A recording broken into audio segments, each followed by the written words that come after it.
Hey everyone, welcome back to the Magnanimous Collective. I'm your host, Sean Kubota. Let's start this off with a deep breath into the belly. And let it go. Oh yeah, dropped in. Today I have a very special guest. I'm super excited. This man has been showing up in a way that I find very admirable, and I'm really excited to dive into who he is, as well as dive into some things that are live currently right now. Coming all the way from the Bronx, living in Los Angeles right now. He is a life coach and a cultural commentator, and he really walks the walk as he talks the talk. Everyone, please help me welcome Kaizen Asiedu. Thanks for being here, bro. Thank you for having me, bro. Yeah, deep bows. Appreciate you, man. I'm so excited because where we're at right now, given everything, this is cutting edge. There's so much happening, and we'll get into that. But before we go there, because there's so much there, one of the things, like I said, I love to talk about in the beginning of this pod, to give people more of like a taste of who we are, the relatability of who we are, and gain a little bit of trust and respect and so forth. Like, people don't just come out the womb like this, you know. Like, it's a lot of struggle. It's a lot of learning and integrating from pain, and choosing to come out the other side and be like, you know what? I'm kind of done with the victim narrative. I'm kind of done blaming everyone else, because at the end of the day, I am the one who's responsible. Right? And so maybe there are a multitude of those incidences that occurred that led you to that, but what were some pinpoints? What are the things that make Kaizen for the man who's standing in front of me today? Yeah, so it's actually an even interesting question to say what made Kaizen, right? Because I actually wasn't born with the name Kaizen. Right. So it's like a black guy, Japanese name, what the fuck's going on here? It's cool. I chose Kaizen, and it means continuous evolution, basically. Yeah. And I was born Derek, which is still in there. It's my middle name now, but legally my first name is Kaizen. Word. And it's interesting, right? Like, I like to say I've had a great life. And that's a choice to view my life that way. 100%. Because, you know, I've had hard shit that has happened in my life, but it's all led to the person I am today. So I was born in the Bronx, New York, working class family. Parents are both immigrants from Ghana. And growing up in the Bronx as a black kid who's first generation is pretty interesting, because I think, you know, people look at me as like, oh, he's black. But my relationship with being black is different than many other people's relationship with being black, right? Yeah. Because my parents, they don't come from a lineage of people who were brought here in chains, right? They came here on fucking American Airlines, right? So there are things that I feel like I have in common with the black experience, but there's also ways in which I've always felt like I was not part of any particular group. Right. And I've always felt like I'm just my own person. Right. And I would say the good side of growing up in the family that I did is my parents always wanted the best for me. Absolutely. I was the eldest son, and there was always a lot of expectation and belief in me. Yeah. But being the eldest son of first-generation immigrants, there's a lot of pressure, and they were hard on me at times too. And for people who are first-generation immigrants, they know that, you know, those parents don't fuck around, and I would get hit, and sometimes I'd get hit in the face, and love you, Dad, but it fucked me up. Right? Yeah. So growing up, there was a lot of the kinds of the ways in which I was conditioned to like regard myself and like regard how I need to succeed and I need to achieve made me very, very heady and very, very serious and very uptight. And I also just like didn't feel safe just being in the present and being in my body. I was always on high alert. My parents were, you know, they had a really strained marriage. They're divorced now. And there was just a lot of tension. And I kind of had this savior complex as well. Like, oh, I need to be the one to like fix this situation. Right. You're guilty. Yeah. Like, and as a child, it's so easy to view everything as your fault. Like, oh, mommy and daddy aren't getting along, so there must be something wrong with me. Right. So let me turn myself into this hyperachiever who goes to Harvard and accomplishes all these things. And also like it's taking care of my younger siblings and trying to insulate them from what's going on in the household. So on the flip side, it's like my parents, like I know that they love me and they take care of me and they do the best they can. But also I felt unsafe a lot growing up, which is okay because it led to the experience of being someone who had to look really deeply at himself and decide, okay, like what do I actually really value versus what am I doing because I think I'm supposed to? So Yeah, first 10 years of my life, grew up in the Bronx. I know a lot of people have like associations with the Bronx, like it's the hood and it's dangerous. I actually never felt that. Maybe my parents just did a great job insulating me from all that shit, but I remember ice cream trucks coming through the neighborhood and always feeling pretty safe with the external world. And then when I was 10, we moved from there to the suburbs, and I went to Catholic school. So I switched from one Catholic school to another. Nice. Which is also a big part of my upbringing because I never identified as really religious, but when you go to Catholic school, you get indoctrinated, right? And they're not trying to... How it happens. Yeah, you know, it's not like the Third Reich or some shit. Like they're not trying to like brainwash you, but you take on beliefs. And I think like the pressure that I self-imposed in response to my parental environment, plus all the stuff about being guilty and being a sinner and going to hell forever if you fuck it up. And like if I watch porn, holy shit, if I touch my dick, does that mean I'm going to be in the 8th level of hell forever? Like, you know, it fucked me up too. Yeah, right? And, of course. And I don't say any of this because I'm a victim. It's just part of the recipe that made me Kaizen. Yeah. So, when I got to high school, all of a sudden, the most important thing in my life became getting into Harvard. It was like between 8th and 9th grade, like a switch just like flipped on, and I was like, I need to fucking do this. I didn't really know why, but I was just so driven for the first time in my life. Because before that, I just cared about my parents buying me video games if I get an A or fantasy books and shit like that. But for the first time in my life, I had a goal that was like really mine. And I got in, and I was so lost there. I was so disconnected, so lost, so miserable. And we'll talk about Harvard and like what the environment there is like in a second, but mostly it was because the only reason I wanted to go was to prove to someone that I can. Right. Like all through high school, I remember my parents brought me to Harvard and we like went on the campus and like bought a fucking sweatshirt. I was wearing the sweatshirt in my high school. I didn't know anyone who went there. Like who the fuck wears a sweatshirt from a school they have no connection You're to? one of those kids. I was one of those kids. Yeah, I was like fucking try hard Derek. And then I got in and I didn't have any other goal. I didn't know why I was there. I didn't particularly care about academia. I didn't have some path of higher learning that I wanted to pursue. Yeah. So it was a big reality check because for the first time in my life, I really wanted to do something and I did it and it didn't make me happier. And that was the first big wake-up call in my life. Yeah. So I was there from 2008 to 2014. I was originally cast in 2012, but I was really depressed, had to take time off from school, suicidal ideation, the whole fucking thing. Wow. Yeah. And then somewhere along the line, I just kind of had a spontaneous awakening where I decided, I looked at myself one day. I had spent my 21st birthday alone in my room, isolated from my friends. I disappeared from school, didn't tell them where I went, broke up with my girlfriend that I didn't even know how I got. I was like, I was so fucking lost and in my head. Wow. And I remember looking at myself in the mirror and I saw myself. I was like, I didn't like how I looked. I was like overweight. I just felt fucking like, this is not me. And I looked at myself and I said, I don't know what's going on, but I'm going to change. And that started the path of just transformation for me. And it started just with more surface level, shallow things like my appearance and going to the gym. But that got some momentum for me. And the one thing that I stayed engaged with during school was video games, actually. I love video games. They've always been a big part of my life. I remember my dad getting me a Nintendo 64, loading up fucking Star Fox. Like, big part of my life. Yeah.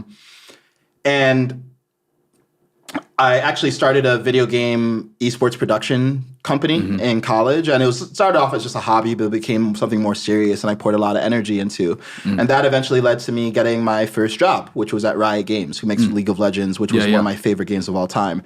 So that coincided with me deciding I'm just going to get my shit together. And I just kind of just like, fuck it. Like, let's just keep going. Like, this is the next goal. Just got to crush it here. And it was good because it got me moving and it got me just like pursuing a goal. I realized I was just an objective-oriented person, but I didn't actually go deeper in myself. You know, I didn't really understand why I was depressed or disconnected. I just knew I had some other shiny object to chase. But overall, it was much better than my experience was in college. I did graduate, and then I moved out to California, worked at Riot Games. I fucking loved it there. I was there for 8 years. Then in 2020, I quit. And the reason I quit was because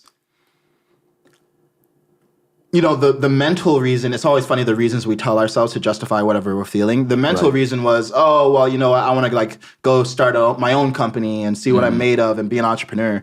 But the deeper reason was I just felt like something was missing. Something was out of alignment. And I knew that if I stayed at the company, I would be doing it because I'm scared, not because I'm inspired. And in the beginning, I was inspired. It was great. Right.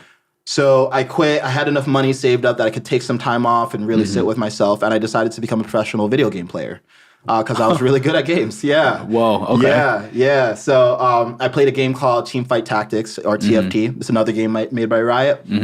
And it originally started with I was just goofing off at work and I was like pretty checked out and I was playing games a lot at work because they allowed you to do it, but I definitely brought it a little far. And I was like playing it. I was like ranking up really fast. I decided to start making content and guides to teach other people how to play the game for fun. I was coaching coworkers for fun. I just really fucking loved it, was following my interest. So when I quit my job, I was like, well, I don't know what I want to actually do, but I know that I want to have something to give me some direction in the meantime. So I'm just going to stream and play this game professionally. And again, it's like I'm living this dream life for a lot of people. Like imagine being able to quit your job, have enough money to just fucking play games and be good enough to actually make a serious run at it. And I was miserable again. And I was like, why is it I keep getting what I want, but I don't feel any happier? Right. And I even like won an Emmy, like all this cool shit was happening. I saw that. You won an Emmy for playing the game. No, so I won an Emmy for producing esports events. Oh. And so I was the what do they call it? Global head of esports events at Riot Games. Wow. So I produced the League of Legends Championship from 2017 to 2019. Wow. And we won awards because we did all kinds of really cool productions. And many people don't know, but sports broadcasts actually get Emmys too. So there's a whole category, the NFL, NBA, all of them are in there too. Didn't know that, yeah. Yeah, and we did some epic shit. And I won an Emmy for that. And so it's like cool, you know, it's like Harvard, Emmy, money, but still not really feeling like that thing that is that hole inside is being filled by like love and joy and acceptance and enjoying my fucking life. So at that point, it was 2020. So social distractions were stripped away by COVID. Right. Work distractions were stripped away because I quit my job. Yeah. So I got to actually look inside. And fortunately, I developed a meditative practice over the years. It started off as just some like achiever thing, like Tim Ferriss mentioned, help you perform. So I was like, more performance.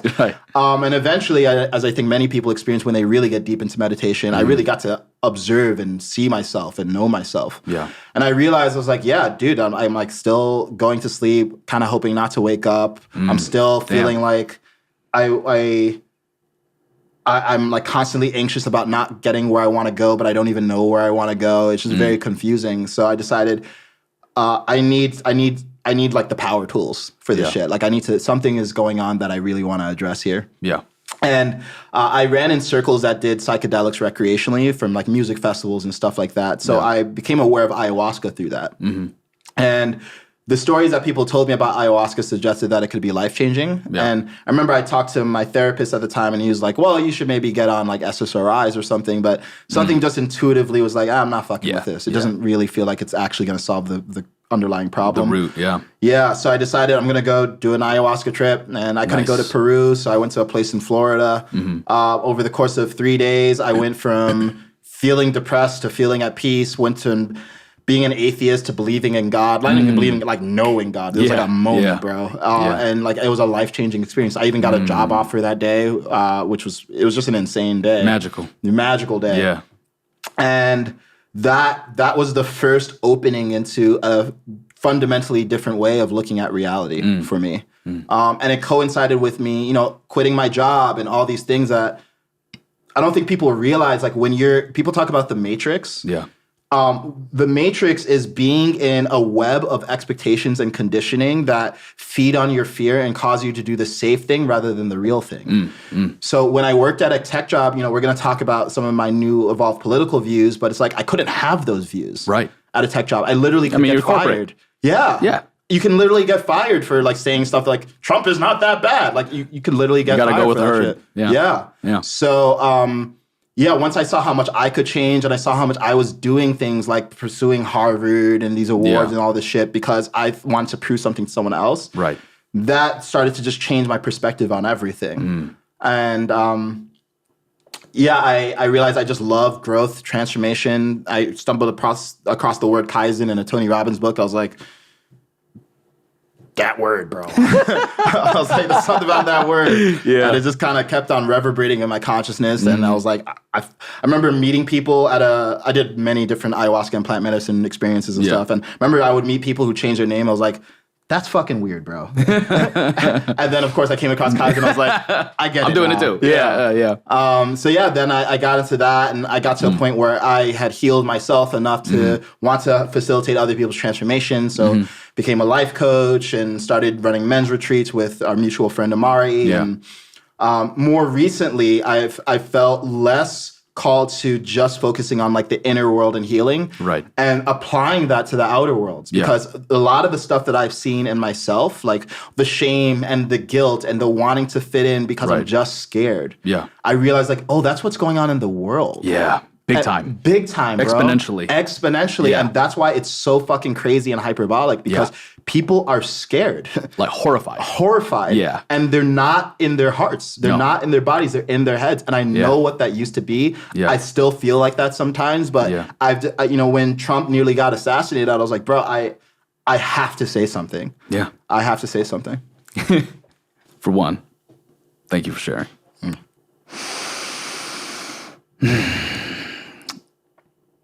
It's so beautiful to be able to see how a person develops, the beautiful story of how an individual becomes who they become. And it's never a straight shot. It's always a little bit messy. And at the end of the day, like whether we want to call it the hero's journey, allegory, something like that, it's remarkable. And so I'm grateful to know you better. And I'm grateful, I'm sure the audience is too, because it's a bunch of small decisions to get us to that place where we can take ownership. It's a lot of reflection. It's a lot of going in it, and sometimes we stumble upon it, right? Like we're doing meditation, for personal development reasons. We're like, stay hard, meditate, and then all of a sudden we stumble upon in a reflection, like, into that sacred space. So yeah, I can relate in a lot of ways. Obviously not entirely parallel, but I really appreciate you sharing. And yeah, and I've wanted you to come on this for a while, and yet it was like, well, should I have Amari come on first? Who cares, really, at the end of the day? But what's recently come up, like you said, Trump just got shot. And you making that post was so powerful because of the fact of where you stand, and yet still how it was received. And I've been in this space somewhat silently or subtly for years now. And there's so much more that is like you said, everyone is horrified. Everyone is beyond insecure, just to the space where even Key and Peele made a short about it, right? Yeah. Where it's like, I actually have no, opinions of my own. I just go along with mainstream culture. That's with everything. That's with politics. That's with ideologies. There's no critical analysis thinking and bravery and courage to say something that goes against the herd.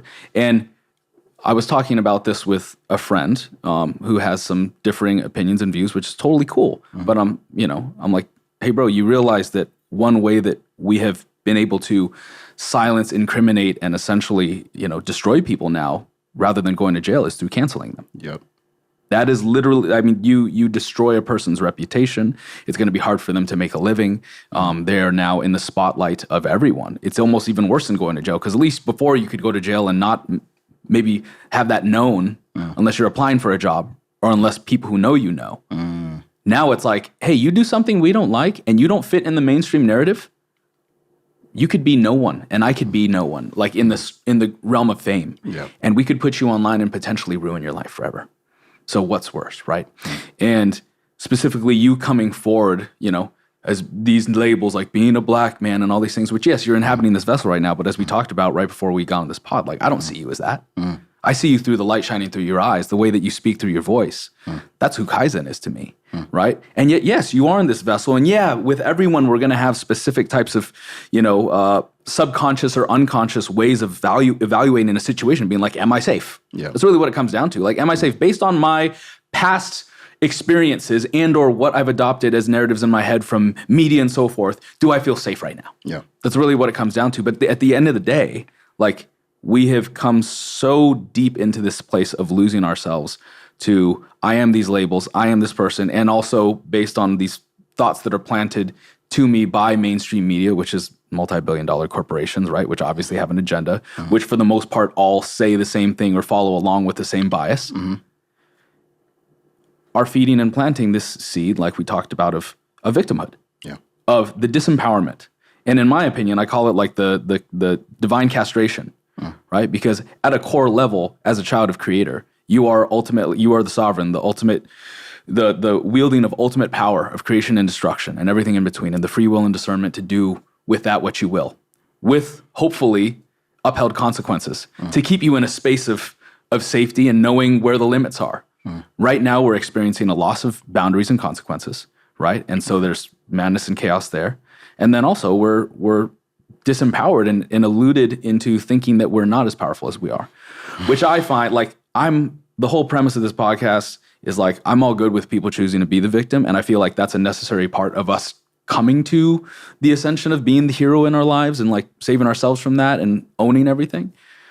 But at the end of the day, like, I feel like, and I don't want to be like, oh, the government or the media, oh, this big thing that we can never, shift. And we have to fight against in this rebel nature. It's like, no, I don't think that's the way. I think the way is for us to be creators rather than complainers and come forward in a way where we start to shift and reframe the way that society operates in regards to how we choose to own our shit. And even if people don't choose to own that themselves, if that is the baseline and the structure and standards, boundaries, and consequences within society, that this is how we do things. If you want to choose to deviate from that, that's your own sovereign choice. But keep in mind, like, these are the standards. And I feel like right now, with the ability for us to have these conversations, for you to step forward in a way that should not be polarizing, and yet is, but to come forward and be like, hey, I'm operating and exemplifying a better standard. Legendary. And that's what's needed. So I want to commend you for doing that. And there's so much. There's so much there. Yeah. Thank you. Yeah. Thank you. Yeah. And I want to point out, I voted against Trump in 2016. I voted against Trump in 2020. Yeah. I still don't plan on voting for Trump, but I've changed my opinion on who he is because I think he's been misrepresented.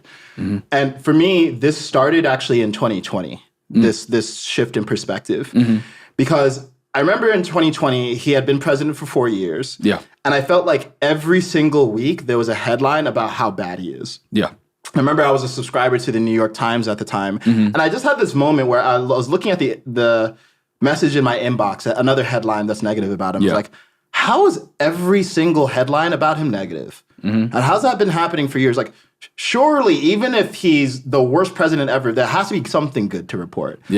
And that was my first insight into, this is biased. This is biased. And I think before 2020, but honestly, before Trump was like fake news, there was a default assumption that, if it's in fancy letterhead and they have a website and they have professional cameras and they're unbiased, objective, it's just news. Right? Which is actually a really naive way of viewing anything. No one is unbiased. Humans are not unbiased. Agreed. So the best thing is to know what someone's bias in and then factor that in against another bias, right? I'm not going to sit here and tell you Kaizen's not biased. I'm biased as fuck. I'm biased to my perspective. Right? 100%. So when I realized how biased the news organizations were, I was like, all right, I need to be more selective with my sources of information because they're biased, but they're editorializing it, but they're pretending it's news. And it's subtle, right? It's the words that they choose. It's the order in which they choose it. It's like saying he complained versus he said. It's what stories you choose to put on the head versus put in the subheader. Right? All of these things. And again, 2020 was like I remember having COVID go on and George Floyd. And I remember this weird dissonance, this cognitive dissonance, because I was like, people are talking like the world is ending, but I'm going outside and my life seems to be great. It's like, and I was like, honestly, I just can't bring myself to feel afraid about COVID. But I was around a bunch of people in tech who were very left-leaning, and I didn't feel safe to say that. Because I saw the way that people were talking about anti-vax and how they react to everything. These fucking names that we call people. So I didn't even feel safe to consider alternative perspectives. Right. So I got the vaccine, even though I didn't really feel like I needed it. But I was like, I don't want to tell people I'm not vaccinated. Or have to go to a party and then you're like, oh, I'm not vaccinated. Yeah. It's like, bro, you're in danger at that point. Exactly. Right? Yeah. It's so, and when it comes to putting some untested vaccine into your body, you want to have some discernment, but it didn't even feel safe to question it. Right. So I kind of just kept doing things out of fear. But as I connected more to myself, I was like, yo, something's fucked up here. Like, I feel like I'm not actually listening to myself. I feel like I'm listening to others and afraid to be myself. Yeah. Which is what I think happens for people.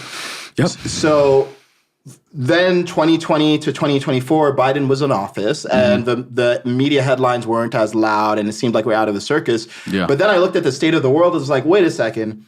Under Trump, North Korea, South Korea relations were better than ever. Russian relations seemed better than ever. Yeah. There was the Abraham Accords were signed in the Middle East, so there was a peace treaty. Yeah. There were no proxy wars that we were engaged in. Nope. Ironically, what Trump was vilified for not wearing a mask during COVID, there seemed to be a change in the zeitgeist. We're like, yeah, this thing seemed overblown, and now there's some suspicion about like why was this thing forced down our throat, and what's going on with Fauci and all this other stuff. So just questions being asked, not even firm conclusions. Just like, hey, maybe there was some hyperbole. Yeah, just curiosity. Like, what's been going on here? So in this most recent election cycle, I think I just started to think a little bit more about the state of the world and like how again, it felt like what's being reported is not the same. And more recently, things started to ramp up for me because of 3 events. Yeah. The first event was Trump getting convicted of a felony for paying $150,000 to Stormy Daniels and it being classified as a legal expense. Yeah. That's just the fact. He was prosecuted for classifying something as a legal expense. And I guess they thought that he shouldn't do that. They took umbrage with that. Yeah. And I was like, okay, I'm not going to dispute whether it's legally incorrect or not. I mean, if it's illegal, it's illegal. But first of all, why are millions of taxpayer dollars and all this attention being spent prosecuting this relatively minor thing with this level of vigor? Yep. And it's because there's an agenda. It's not some like secret shadowy agenda. No, it's like, right there. He's prosecuted in a blue state in New York. And and if he's prosecuted and convicted of a felony, then other states can individually decide not to put him on the ballot. So it hurts his election probabilities. Yeah. So that was the first time I was like, I feel like now we're using, it's like lawfare. Like warfare and lawfare. Like we're weaponizing law. Exactly. The second thing that happened was we saw this presidential debate. We got to see 2 hours unfiltered of Biden actually speaking without being on a teleprompter and a script. And it was horrid. Yeah. It was a joke. I was like, dude, this guy is clearly in cognitive decline. Yeah. And if you're telling me he's not, then you're telling me not to trust my eyes. And your ears and your heart and everything about which frankly, and we can talk about other things like transgender and kids becoming transgender and all these things. Like we're being told continuously, don't trust what you see. You can't trust your senses. Just listen to what everyone else is telling government. You. Or tell me to what this influencer. Listen to what this influencer is saying about what you're seeing with your eyes. So I'm like, bro, like we're literally being told.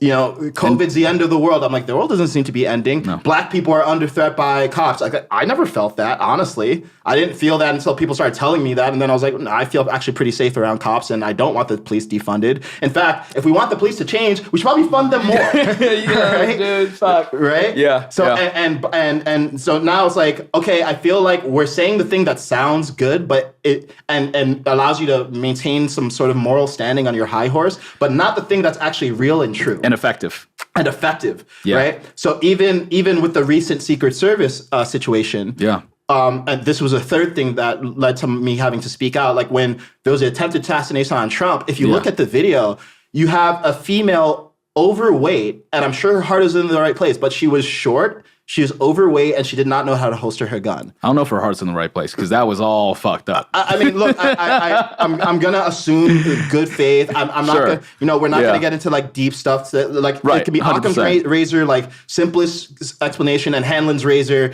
It's not malice; it's just incompetence. Yeah, maybe. But I was like, how did we get to a point where we have Secret Service agents who are clearly not the best of the best defending a former president and fucking up? So when I look at all the pieces, I was like, bro, I gotta review my hypothesis on Trump, and like actually look at some of the stuff he's been saying versus what's been reported. And I started looking at stuff, and I was like, there's clear lies. Okay.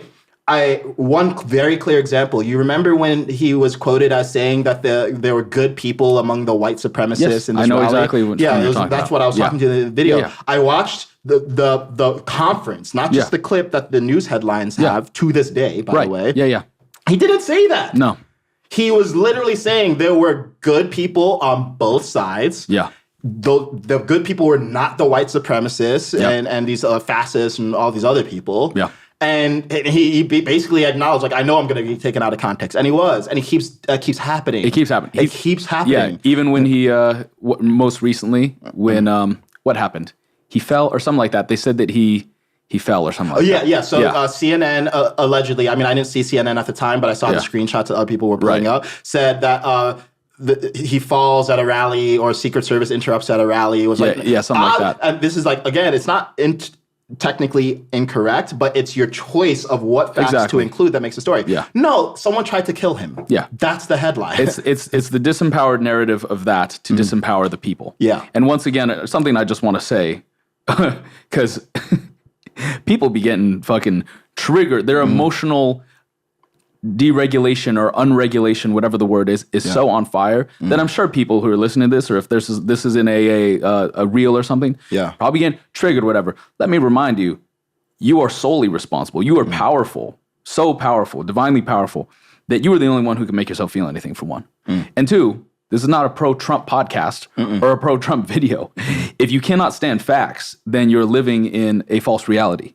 What we're talking about right now are facts in order to then come to a space where we can appropriately seek truth, have discourse, and come to conclusions and compromises that are actually effective. Yeah.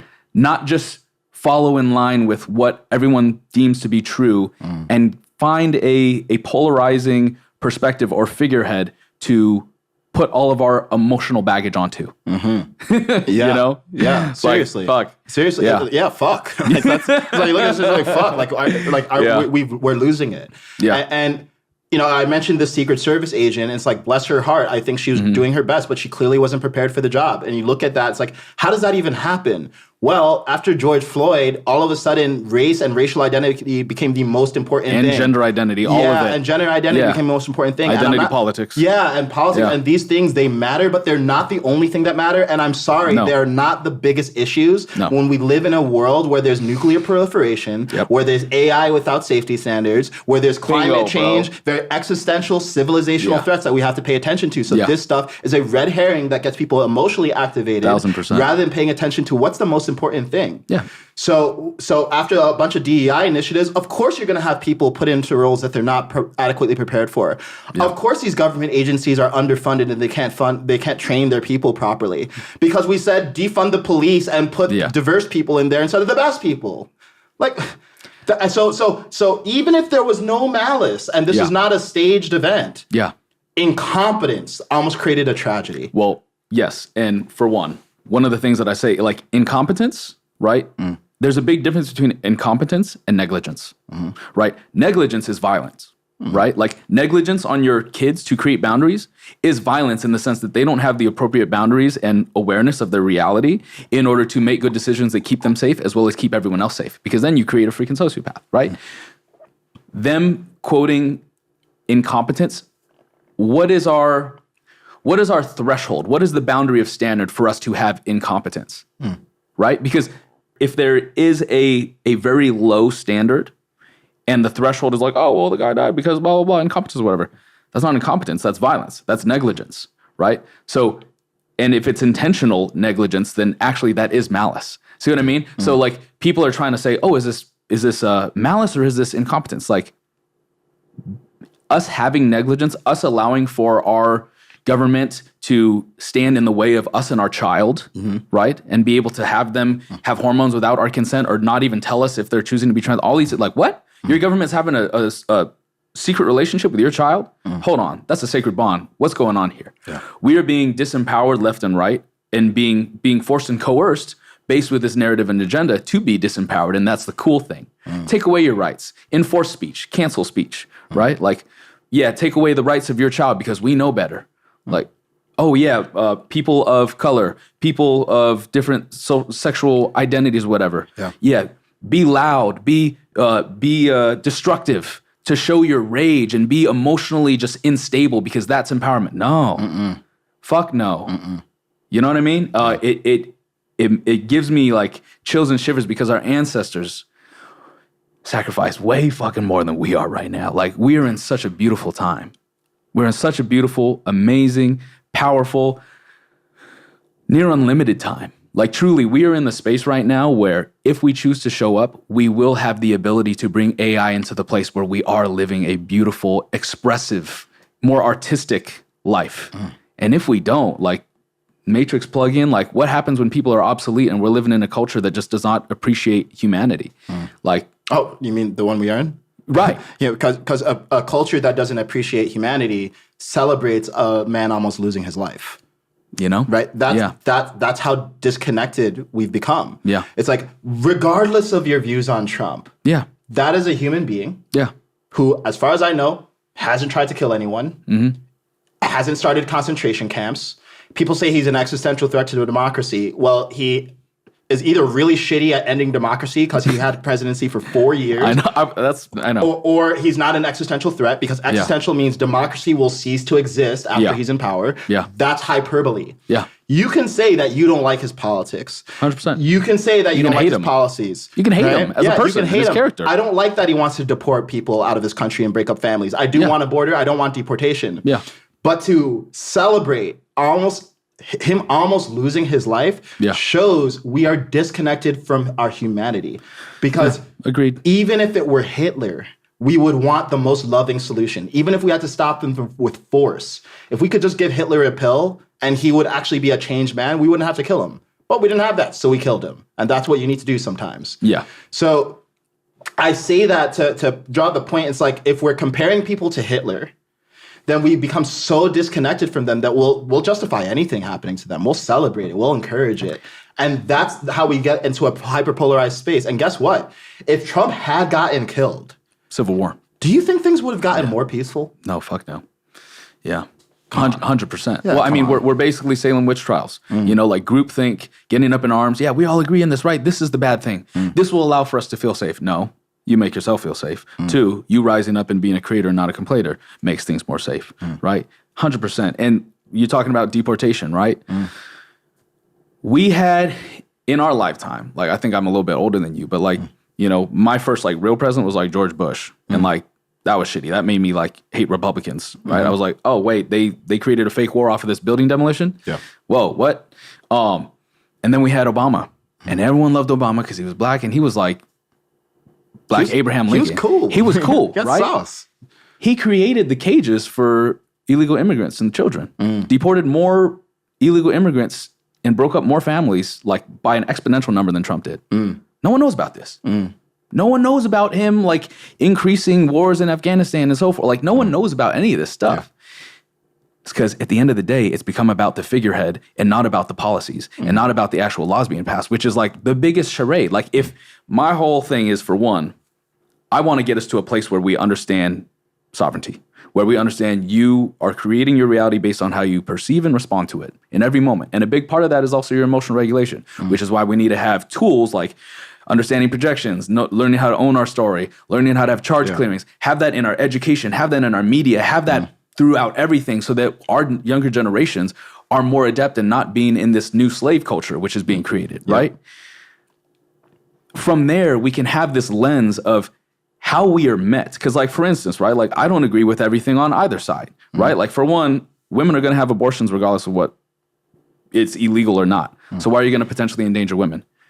And if it's like, oh, your belief system, because of your religious values, doesn't align with that, cool. You don't have to pay for it. Your tax dollars don't go to that. There can be privately funded organizations to help pay for people who need to do that, who don't have the means for it. So people can vote with their dollars. People can be a part of things that they want to be a part of. You want your children to be trans and stuff like that? Cool. That's a you and your child thing. Not a let's spread this across the board. Let's have pronouns in all of education. This becomes mandatory. What? Why do we not? You're having pronouns and all these things in the schools. What about taxes? What about economy? What about entrepreneurship and understanding finance, financial literacy, right? So there's an obvious means to detract from empowerment and functional, effective, embodied beings and towards disempowered, confused, potentially, and you want to look at the whole hormone thing. Like, we've heard about, rich people wanting to depopulate culture. That's a really easy way to depopulate people. Another easy way to depopulate people besides like chemically sterilizing them, which also increases like pharmaceutical industry. Another good way is to make things so polarizing that you create a group of people on both sides of the gender that hate each other or that don't value each other, right? You have a lot of these lone disruptive men right now in a culture where women devalue or hate men, like the man and the bear thing, right? It's like, that's a sickness. That's not real. We need each other. We're only in this elusive space right now where we get to do this and we get OnlyFans because we got technology and stuff. Yeah. When shit hits the fan and we don't have trade and we don't have everything going on the way we got it, we're back in Stone Ages, And that's why I talk about a lot on this thing is that I feel like a lot of why we are so, although people are caught up in their anger and they're caught up in their hurt and not in their heart, they're actually, a part of being in the heart allows for the individual to not just be in the hurt and the anger of it, but in the grief. And when we're in the grief, we're able to connect with humility and gratitude. True grief. Like I'm like, oh man. I'm sad. Yeah, like I'm scared. And I'm thankful and like, thank you, God. And a part of that grief comes with gratitude. It doesn't come with, I'm afraid of what's going to happen. The grief comes with gratitude. And we're disconnected from that. We don't hunt our food. We just buy it at the market. People aren't dying all around us. Everyone's living longer, right? And a lot of suffering is far away from us. So we find things to attach ourselves. Gaza, Sudan, all these things. It's like, what about right here at home? Yeah. What about you as an individual? I got people posting on my thing like, you're talking about this assassination thing and blah, blah, blah, and you don't even have one post about Gaza? How dare you? Yeah, well, what about Ethiopia and Eritrea? What about Sudan? That's what, like, there's conflict everywhere. Everywhere. Right? I mean, Philippines, like literally everywhere you can find near someplace. And what about Ukraine and Russia? Like, there's a lot of stuff. Taiwan, Tibet. Anyways. Yeah. Yeah, I think you touched on something really important that I want to double down on. Yeah. People are paying attention to me right now because I'm talking about the lies against Trump. Yeah. But just to be clear, this is not a partisan issue. Yeah. Right? There was a time where I think the Republicans were wilding, and right now, 100%. I think the Democrats are wilding. 100%. And I think there's shared responsibility, and I think it's always somewhere in the middle. But right now, I think it's more far left, honestly. Oh, 1,000%. In another 4 or 8 years, I might be like, yo, the right is wilding. But right now, I think we have this overemphasis on emotions and what looks good rather than what's effective. Severe altruism. It's becoming dangerous. It is. It is dangerous. It's been. It's like, it's almost like this virtue signaling. It's like what makes me look good and perfect as opposed to what's effective. Yeah. And then I look at actual like policy making. Like, let's look at Gavin Newsom, for example. Oh God. We live in California, okay? Yeah. You and I don't know how long you've been here. How long? All my life. Your whole life. Great. Yeah. I've been here for 10 years. Yeah. What I know from an actual lived experience standpoint is I would go to a park, and this happened like 2 years ago, and I get called the N-word by a homeless person who's like threatening to kill me. Wow. All right. And I know that a few weeks later, I'm walking to Venice, and this happens again. And I can see that San Francisco has become a shit show, a place where he was a mayor of and now is a governor of. Yeah. And I see this guy go to the French Laundry after putting down a COVID mandate and telling people to stay at home. Right. Okay. So I see people talking about doing good, but not actually following what they say. 100%. And I see the people who are trying to actually do good being turned into pariahs and having character aspersions, like very vague insults being levied at them. Yeah. And that is a sign of a deeper concern with image than practice. Yeah, agreed. And that's really dangerous. Yeah. And I think generally speaking, I think the Republican Achilles heel is that they lack heart.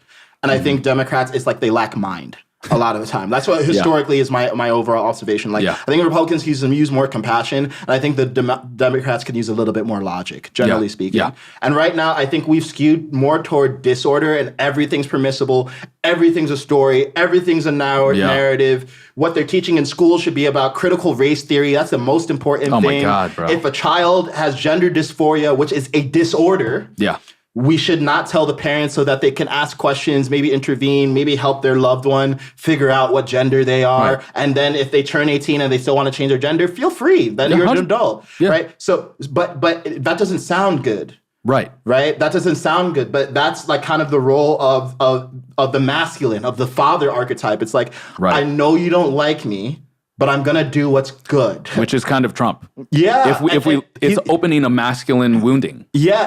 And people are reacting to that. And I'm not saying that Trump is the paragon of good statesmanship. It's the polarity of it. Yeah, and he's clearly vulgar It's at times. I don't want this really intense man, so I want the man who's incapable. Exactly. Yeah. So in an extreme environment, the person who gets valorized is an extreme person. Yeah. And I think RFK is better, but he's not as extreme as Trump. So unfortunately, he's not as charismatic and but he did catch the rattlesnake and stuff. I mean, he's badass. I think that's fucking sick. He's badass. Yeah, I think he is a badass, but unfortunately, his voice is fucking...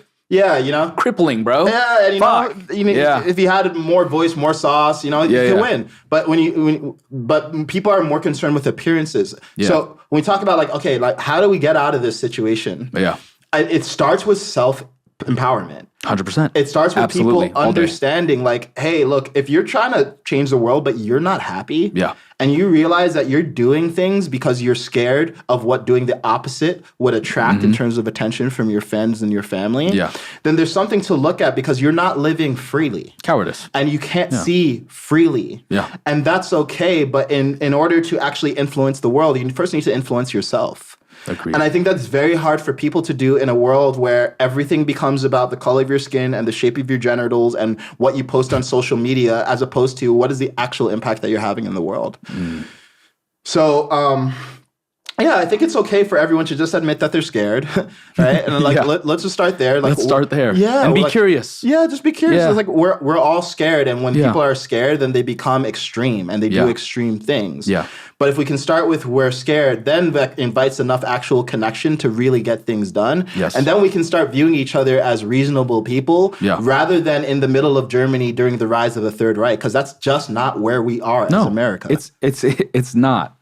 It's not. I mean, 100% agreed. And this narrative of extremism that this is Hitler, democracy's gone, blah, blah, I'm ridiculous. You realize socialism is more of a threat to democracy than capitalism is, right? Like when you start to take away people's freedom of speech, when you start to enforce speech or cancel speech, when you start to cancel people, when you start to censor stuff, when you start to take away people's rights over their children, that is the most, there's once again, talking about logic, that's the most dangerous thing to democracy, right?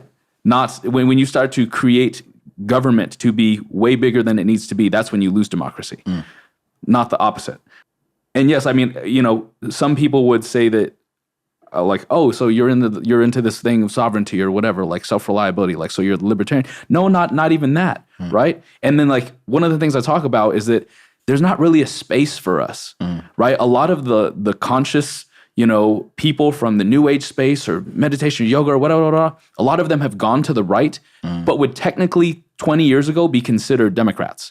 Trump was considered a Democrat. Yeah. It's just things have gone so far to this quote unquote progressive space that people are having to be banded in. And you want to talk about Trump, you want to talk Biden, you want to talk RFK. Personally, I'm why aren't we on the fucking ballot? Why does it have to be these super old white dudes? Yeah. Right? I don't care. Personally, the whole thing of being a career politician is disgusting too, because these people get why are the Clintons, having hundreds of millions of dollars when they were career politicians? Well, they have a charity.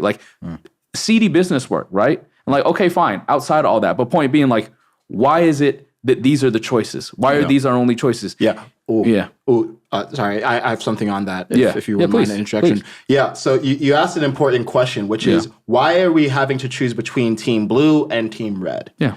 It's because people are attached to identities. Exactly. Right? Yeah. We talked at the beginning of this podcast how it's I'm black, but I'm not stereotypically black, right? Yeah. When I'm with Amari, I'm on my nigga shit. And I code switch. I sound different. But and I know who I am. Yeah. But normally I sound kind of white, right? And I'm a black guy with Japanese American. Skin. Yeah, and I'm these are things that I'm associated with, but first, I'm just a fucking person. Right.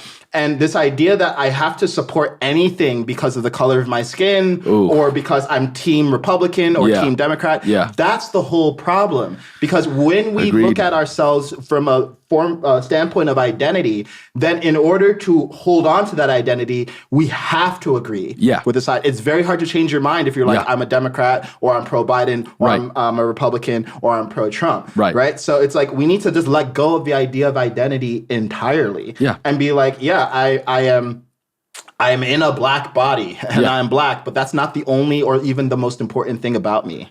Okay. And once we can get to that point, then it becomes easy for people to consider alternative views 100%. And change their mind and actually consider like, what are my actual values and who would I think is most aligned with that? And if we do that, then we can have a world where instead of people trying to be retaliatory, they can be conciliatory when there's disagreement. Agreed. But we're so far from that because we're so attached to identity. That's the fundamental problem here. And people become attached to identity when they're scared.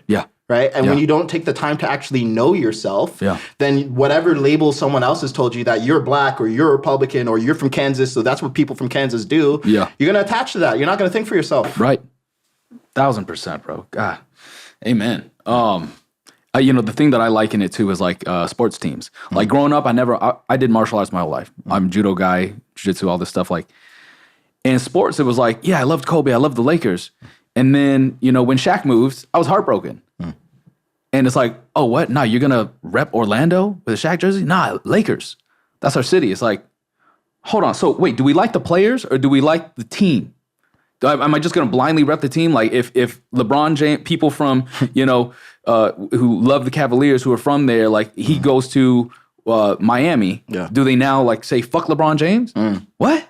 That doesn't make any fucking sense. Like the players are like the policies and the teams are like the figureheads of politics. It's like, y'all ain't making any sense. Like if you're just going to blindly follow the team, honestly, I feel like that's a little bit of a mental illness and disorder because it just doesn't make any sense. Like if you're just going to say, this is my city, fine. But if you're going to really love the player, but be like, fuck you because you leave my state or you change, like the policies change. It's like,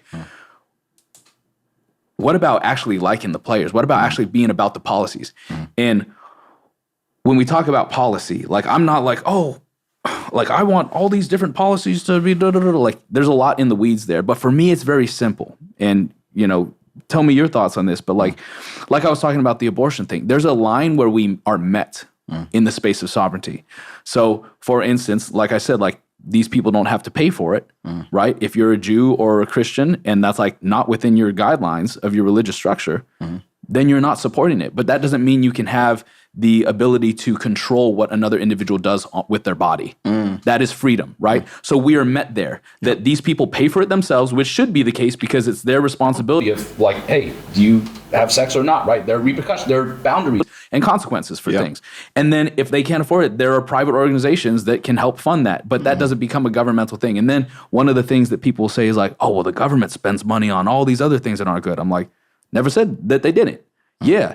And there's a way to be met. Because you got one side saying this should be legal based on my beliefs and one side saying it should be legalized based on my beliefs and you guys should pay for it. It's like, okay, how about us let you be who you want to be, but we have the ability to stay out of it, right? Like that goes in line with everything, with kids wanting to be trans, like whatever it might be. If that's your child, I have no jurisdiction over that. But how dare you try to make that be mandated throughout all of school? That's crossing the line of my sovereignty. And I feel like if we are able to create policy that meets that, do we even need these figureheads, right? These figureheads that become polarizing and we base everything based off of our emotional response to the archetype of who they are, their face, their voice, their all these things, all this stuff to find a reasoning to be against it rather than look at the action, because it's a math equation at the end of the day. It's like, is this fair to you or is this not fair to you? But actually, fuck all that. Look at this motherfucker. And do you like him? No. Okay, then don't care about anything he's about, even though all this stuff right here, it's like having a beverage that's like branding is shitty. And you drink it, it's like, oh, this is a really good, delicious green juice and it's healthy for me and does well for my body. And then this branding's great, but it's a disgusting fucking like Mountain Dew mixed with some whatever. And like, oh, this is terrible for me. But I love the branding. It's like, can we not just have a good fucking beverage? The branding's on point and it's tasty. And good ingredients. You know what I'm saying? That's what we've been working with. And man, So first, it's interesting when you talk about sports teams. Because they're great. If people want to get attached to brands, cool. If they want to follow players, cool. There, it's fine. Right. And we have to recognize, look, we're just animals with a well-developed prefrontal cortex and opposable thumbs. Right. So we're going to be tribal. We have to accept that. That's our nature. That's part of embracing our humanity. Right. And we want to channel that tribalism into places where there's no stakes.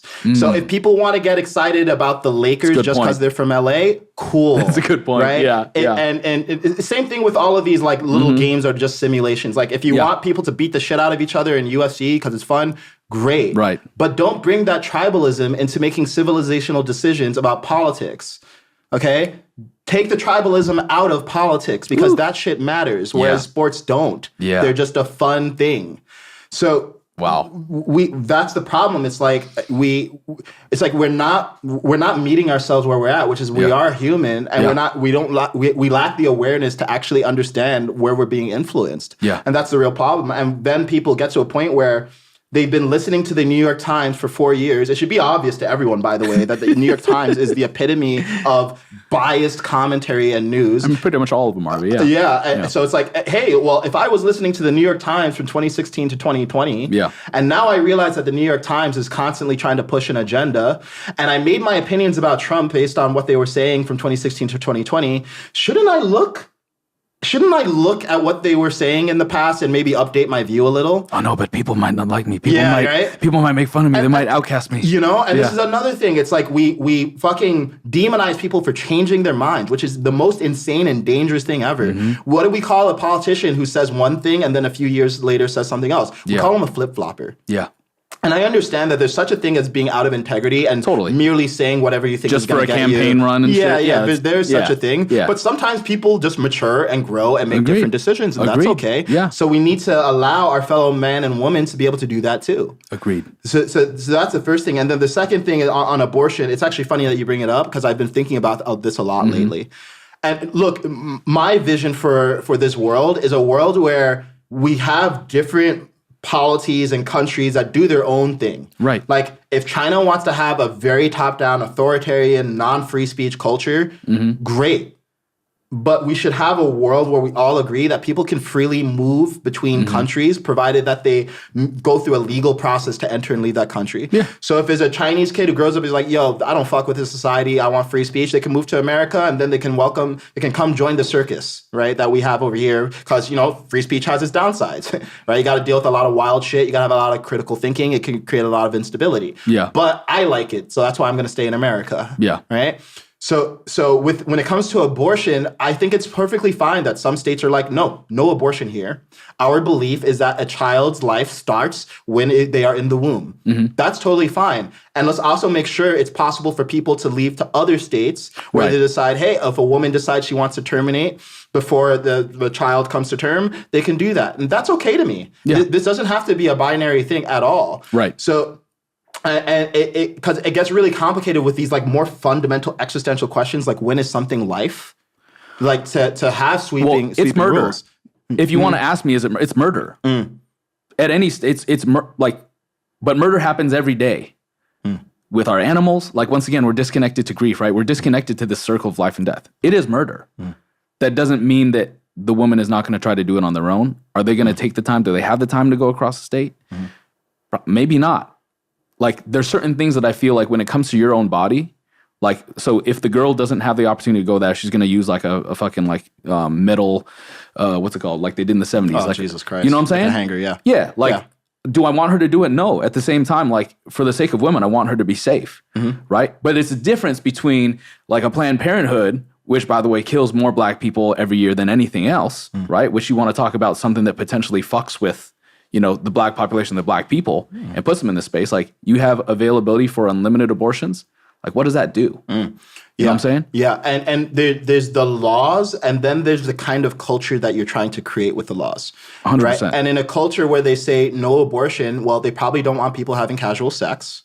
They probably want people getting married early. Right. They probably value stability higher. And maybe that's what, like, for instance, Texas is like. It's like, great, Texas, if that's the playpen that you want to create, fine. And then New Mexico, you can do something different if you have different values. So for me, it's like, it's less of a question of is it murder, is it not? Because that's a philosophical question that we can go through forever. No, but it is. That's stupid. What? It is. To me, it's like it's clearly it's at minimum it's terminating life before it's sentient. Yeah. At least. Yeah. But regardless, it's like I don't need everyone to agree on this. Let's just make sure there's a freedom that if you disagree, you have options. And then maybe the federal government should facilitate women, they can go to another state where that's okay. But then that's taxpayers' dollars being put in. Yeah. And that's what I'm saying. It would have to be privatized in the sense of people who want to support those women can support them. But otherwise, the women have to pay for it themselves. That is sovereign. That's the personal responsibility and accountability that we're lacking. Yes. To not only make that choice, but to also pay for it themselves. And unless they have that specific, if it's just going to be like, once again, the loose boundaries, the loose consequences of like, whatever, government will take care of it. Is it government or is it everyone around you? Yeah. And their I completely respect, like, I wouldn't want my dollars to be put towards some fucked up thing that I didn't want to be a part of, attached to murder, right? That should be their choice to not have their dollars attached to that, even if the government's spending all their money on all these other fucked up things. Yeah. Sorry, did I interrupt you? Yeah, I mean, it's tough. To be honest, I have not fully developed my thoughts on abortion, partially because I haven't needed to. Yeah. Knock on wood. There's no baby Kaizen somewhere. Yeah. And it's tough, right? Because I'm also sympathetic to the fact that for some women, they're living so paycheck to paycheck that, and frankly, they've been so poorly educated and acculturated to sexual safety and health that they're making irresponsible decisions. They're basically grown children, and they make a mistake and they're like, I don't know what to fucking do, and I don't have the funds to do it, right? Yeah. And I think that's again where I think the Republicans are not compassionate enough. It's like, we should try to lift the bottom. I don't agree with doing DEI. Yeah. I don't like the way that DEI tries to correct the problem. It's like, don't tell me as a black person that I'm going to be put in an area where a white person with better qualifications should have been. Right. No, give me the education, give me the tools, and empower me to compete with that other person. But I'm in complete agreement, bro. Yeah. Honestly, I feel like, okay, so if we're going to go on that topic, right, can we please open up BLM? Sure. Can we please talk open about it? Bro, and let's just talk about you. Once again, like being a black American, but a first generation from Africa, truly. Like you are basically a true African American, first gen. And what I've seen, I grew up, I'm from LA. I grew up with hip hop. Like I was a break dancer. Like I'm not only into hip hop, like I'm into like 80s, 90s hip hop, like golden era hip hop. Not so much like I didn't listen to the radio from like 2007 to like 2019. Because I was just like, I don't really vibe with this stuff. I didn't really like the narrative that was spun. Yeah. Because hip hop was about peace, love, unity, having fun. Anyways, point being, what has been spun since the civil rights movement, which a lot of civil rights leaders were incriminated or killed, right? So like there's compassion on all sides here. This is not an uncompassionate thing we're talking about here. But we've seen through keeping, what's his name? Stacey Peralta made an amazing film called Crips and Bloods, where he basically shows how after the civil rights movement, all these leaders got incriminated or killed. The kids had no leaders. And a lot of the, older parents and so forth were just like defeated.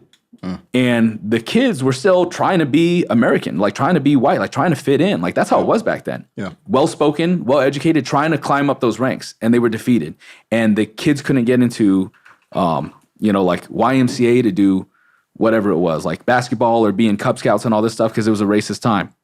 So these block, gangs started forming, and it ends up leading to this space where you start like, and through bringing in, crack and everything coming through, like there's been a proliferation of this identity and this society of black culture that ends up defeating itself. Yeah. And it breaks my heart. And like you said, it also is something that gets attached to you just because of the color of your skin, even though it's not even like necessarily like how you grew up or the values you were raised with. Yeah. And like I had a mobile phlebotomist come in yesterday, first generation Jamaican dude. My best friend is Jamaican, Ian Johnson. He's in Alabama right now, but like this dude was on his shit, and I was just like, fuck yeah. Like you don't have to go along with any of this. And I didn't say that to him, but it's like, it takes individuals to not only come out of it, but still be hip as fuck, still be swagged out as fuck, and also come forward with a voice that's like, that narrative is not going to encompass who I am or dictate my choices. Yeah. And there's certain individuals who are fucking dope as fuck who have spoken out about it, who did during BLM, like Terry Crews, who get fucking like dismissed and canceled. And then he has to decide in that moment, oh shit, is this worth losing my potential like living like the way that my lifestyle and how I make a living by being outspoken on this, or do I have to shut the fuck up right now? Yeah. You know what I'm saying? Yeah. And BLM, I lost a lot of, I would say they're more like acquaintance type friends. But, my boy Harmon was on here and he talked about it. And I was like, thank you for mentioning this, because there was this one post where I was just getting berated when I commented on on a sister's thing. And I was like, I don't believe that you are disempowered in any way. I see you all as kings and queens, and I would invite you to show up as that and not let anyone tell you that you're less than and attach to any narrative that tries to disempower you in any way. And it was like, oh, you're on the other side. Oh, you're against us. It's like, what?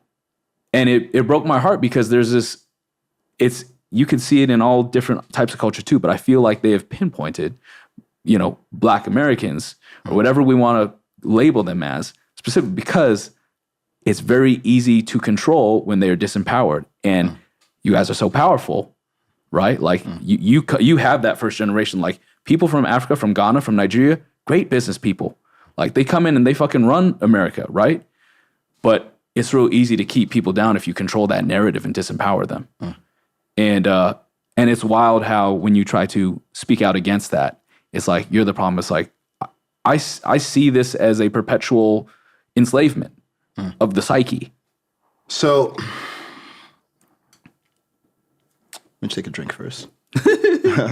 This is some heavy stuff. And there's a lot of nuance here, so I want to make sure I'm as clear as I can be.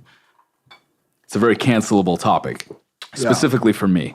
Yeah. But I do think we're moving out of the era of cancellation, for what it's worth. Yeah. I think it's safer to talk about this stuff than it was 4 years ago. 100%. Which is good. Yeah. So it's a really nuanced issue, talking about Black empowerment and also acknowledging the historical inequities that have been levied against Black people. Yep. Right? Because on one side, absolutely, Black people have gotten a shitty deal in America because Black people were enslaved. Yeah. They're in chains. They were enslaved. Yeah. So needs to be a recognition that, yes, Black people are behind. Like, they did not start at the same starting line as white people in this country. Yeah. At the same time, it is important not to let that narrative be the determining factor in an individual's success. Because if you're a little Black kid from inner city or from Gary, Indiana, or any of these places, and you tell yourself, I can't win because of what happened 400 years ago, you will not win. Yeah.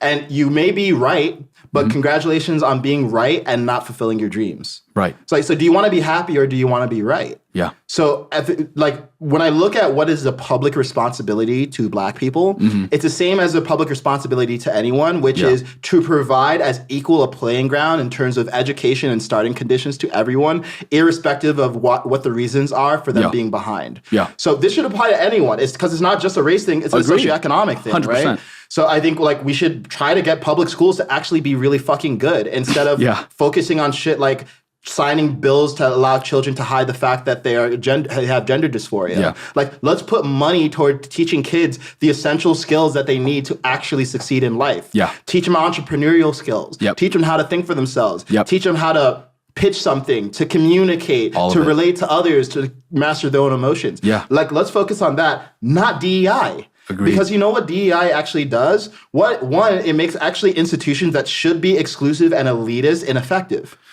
Okay. Can you explain to the viewers what DEI is? Because they might not know. So diversity, equity, and inclusion. Yeah. And it generally, it's an umbrella term for a set of policies that, as far as I have seen, are focused more on making sure there's a certain end result rather than there's a certain starting condition. Right. And affirmative action as well. Yeah, affirmative action as well, which I might have been a beneficiary of going to Harvard, right? And maybe it's maybe not. I'm glad I got it. I went to Harvard, exactly. Right? And I think I was qualified to go, but there is a voice in the back of my head is like, did I deserve it?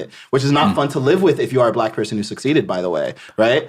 No one wants to think that they succeeded because of a policy of a that, cheat or a hack or something. Yeah, because you're less than. Fuck that, dude. Yeah, I don't want to believe that. No. But regardless, like I understand where it's coming from, but I think it's just DEI is misplaced, and instead we should be focused on making sure that no matter where you go to school in this country, you get a quality education, you get quality starting conditions. Some basic stuff like employers being able to discriminate is not possible. Right. But besides that, we should not be trying to fill quotas. No. We should not be trying to say the Secret Service should be 30% women. That's ridiculous. Some things need to be exclusive. They need to be about just being the best. Yeah. And then on the initial starting conditions need to be as dope as possible for everyone. Yeah. So that's my first thing with DEI. It's like, yes, have Black people been historically traumatized? Yeah. Now, unfortunately, with all trauma, you didn't cause it, but you're responsible for fixing it.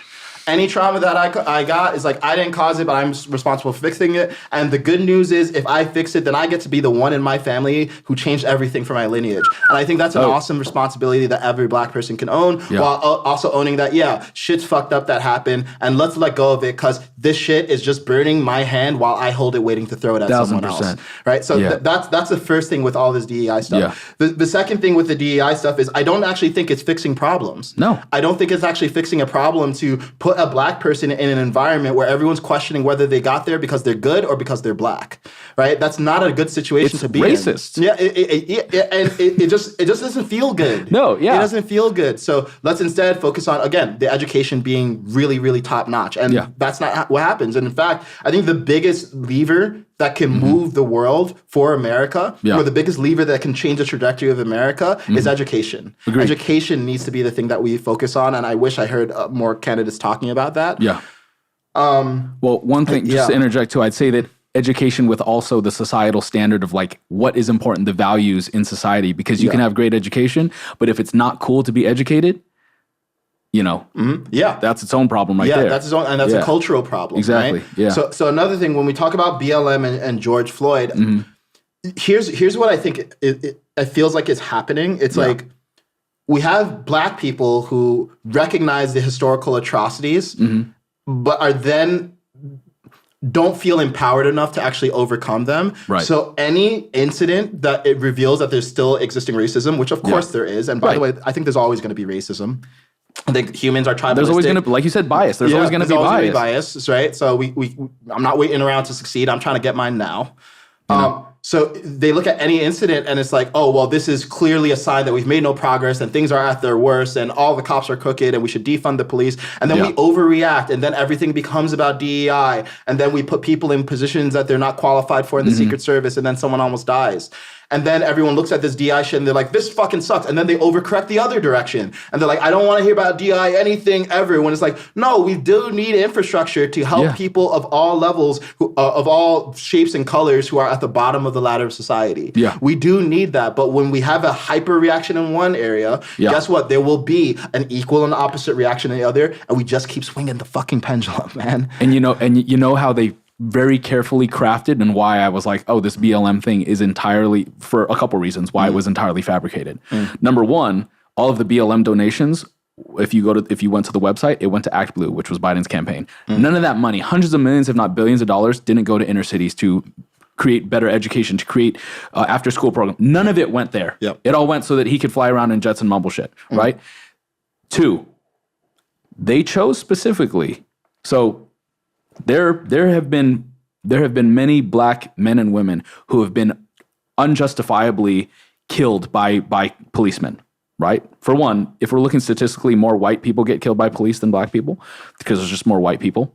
But even if we're going to take it as Black people, there are so many more innocent, like on the trajectory towards greatness, people that have died at the hands of cops that could have been chosen to create a spark and controversy about this. They chose George Floyd, a guy who was a criminal, right? Who was trying to do something illegal and then was resisting arrest. All of these things that I'm saying do not justify his death. What they do is create a counter argument for the other side to be like, this dude wasn't like a good dude and yet he's creating this controversy. And then there's the people who are just up in arms about it emotionally because he did die and that's a tragedy.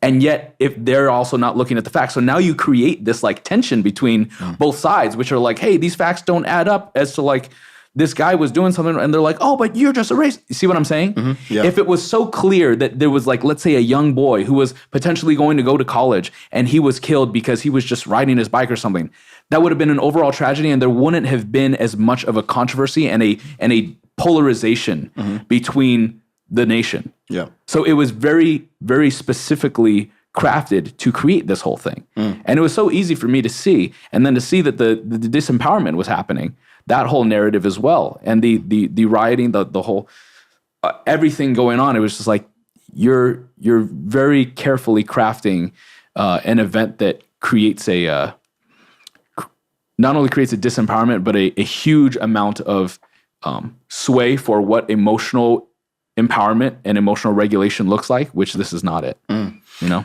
Yeah, I mean, look, there's certain things I just don't know. Like, I don't know the Act Blue thing. You may be right. I'm open-minded. I literally don't know. Yeah. But I think it can be simple enough to just say, look, George Floyd was a criminal and he shouldn't have been killed. Yeah. Right. He was a criminal and he shouldn't have been killed. Like, there's no reason to have your knee on his windpipe for that long. Yeah. And it can also be true that there's racism against black people, and also say that we're becoming hyperbolic about a serious problem. Yeah. No matter how serious a problem is, you can still make it too serious. Yeah. You can still over-exaggerate it. So same thing with Trump. It's like when people say like, oh, he's a womanizer, misogynist, it's like, yeah, he said some shit. Then I'm like, all right, bro, you need to check some of this stuff, right? He's wild as fuck, man. Yeah, but he's probably not the misogynist that people are portraying him to be as well. Maybe not, maybe. Yeah. And at the end of the day, once again, coming back to policy, but you know, that the figurehead. Yeah. But here's my bigger thing with being black and racial issues and vote Democrat all the time. Right. I feel like, honestly, a lot of the time with the Democratic Party, it's like, let no crisis go to waste. Right. So, a black person got killed. Well, now let's make the rhetoric fundamentally about how you're not safe as a black person. Republicans are trying to do this to you. Yeah. Help me get in office. When, frankly, I don't believe any of these politicians, with a few exceptions, are actually authentically interested in the betterment of the people. Biden was super racist back in the 90s. Yeah, I mean, you know, I don't know that either, but it's like I don't believe a lot of these stories to begin with. Yeah. And I think it comes back to what is my actual experience on a day-to-day basis? Yeah. What actually is happening to me that I think needs to be corrected and can be corrected by the federal government? And let me vote for that. Yeah. Let me not vote because of the group told me to do this. Not vote because the Democrats are supposed to be the black people party. Because Biden said if you don't vote for me, you're not black. Did he actually say that? You don't know that, bro? I've heard it. I gotta go look at the clip. I gotta go watch the clip. It was myself. like, how is this not major news? Yeah, I gotta watch the clip. Yeah. Yeah. So yeah, I just feel like, for me personally, and this is more of an intuitive thing. Yeah. But I feel like a lot of the time when I watch Joe Biden talk, and a lot of these Democrat politicians, I feel like my intelligence is being insulted and they're putting on a show. Agreed. And I feel that the same with a lot of Republicans. I actually feel Trump is a bit different in that he feels real. He's just offensive to some people. He's an asshole. Like, yeah, but he's real-y offensive. Like, at least he's real in his offensiveness. Yeah. Whereas a lot of these guys, like, I think you're offensive behind closed doors. I just think you're showing me what you think I want to see. And you're telling me that I'm not going to be safe as a black person if this other party gets voted, when I've lived through several administrations, some red, some blue. And frankly, I don't see a major difference in my personal experience. Yeah. And I'm not saying that that's not the case for all black people. Like, I think I'm very fortunate as first generation. Yeah. I make good money. I live in a safe place. But I'm not going to vote according to an experience that I'm told that I should have. I'm going to vote according to the experience that I'm actually having. So again, it comes back to pay attention to what you're actually experiencing. Yeah. Not what people are telling you is going to happen. Amen, bro. Gosh. I mean, look at the state of the world instead of like if you like the actual figurehead. You know? I mean, look at what's happening with San Francisco right now. You know? Look at what's happening with LA. Yeah. You know, like, I'm here because of family, but I'm ready to move down towards San Diego or somewhere else where it's nicer, you know, in a heartbeat once things shift in my life, because it's like, we have great food here and there's a lot of nice stuff here, but like, you're in Topanga, like, you don't deal with the stuff out here in the city. No, every time I drive here, it's like, dude, it's getting worse in real time. You know what I mean? Yeah. And it's like, what I will say is that depending on who is in office, this would either be allowed to happen or not, based on policies, based on what is geared. And like you said, things have been leaning this way and that way for this period of time. It might shift. But ultimately, aside from the stuff that we're seeing here, the pain point of racism and all this stuff, is like you said, there hasn't been that much difference. And one of the things that drives me nuts is that people are so riled up about, you know, the identity politics, the race theory, all this stuff. I have not seen things get better. If anything, things are getting worse. Things are getting more racist. Things are getting more polarized. And people are projecting all over each other. It's like, oh, you don't agree with everything I agree with? My story about you is that you're racist and that I am not safe and that you're a piece of shit and you deserve to die. It's like, own your stories, you know? Like, so yes, education is fundamental, and a big part of that is the emotional regulation aspect. Yeah. You know? Yeah. Yeah. So, there's a key point here as well. Yeah. Okay, so we love throwing around these terms right now. Islamophobe, xenophobe, homophobe, transphobe, racist, all these terms, right? If you look at the root of these words, a lot of them is phobe, which means fear. So if someone's phobic of something, like you're an arachnophobe, you're afraid of spiders. Yeah. Well, how are you supposed to treat someone who's afraid? How would you treat a child who's afraid? You would be like, oh, you're afraid of spiders? Oh, let me help you feel safe. Yeah.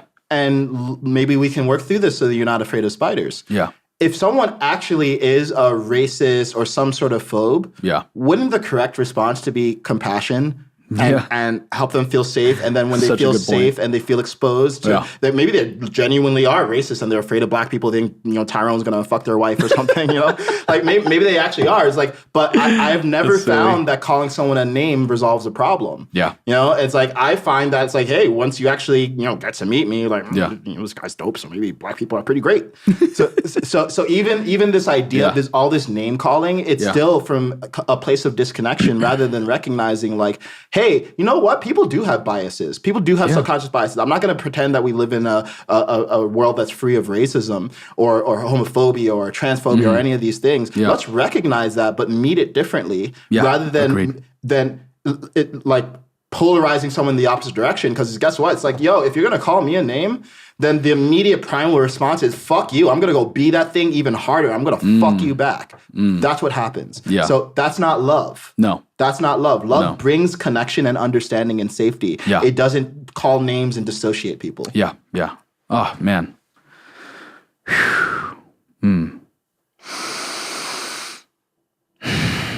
Yes.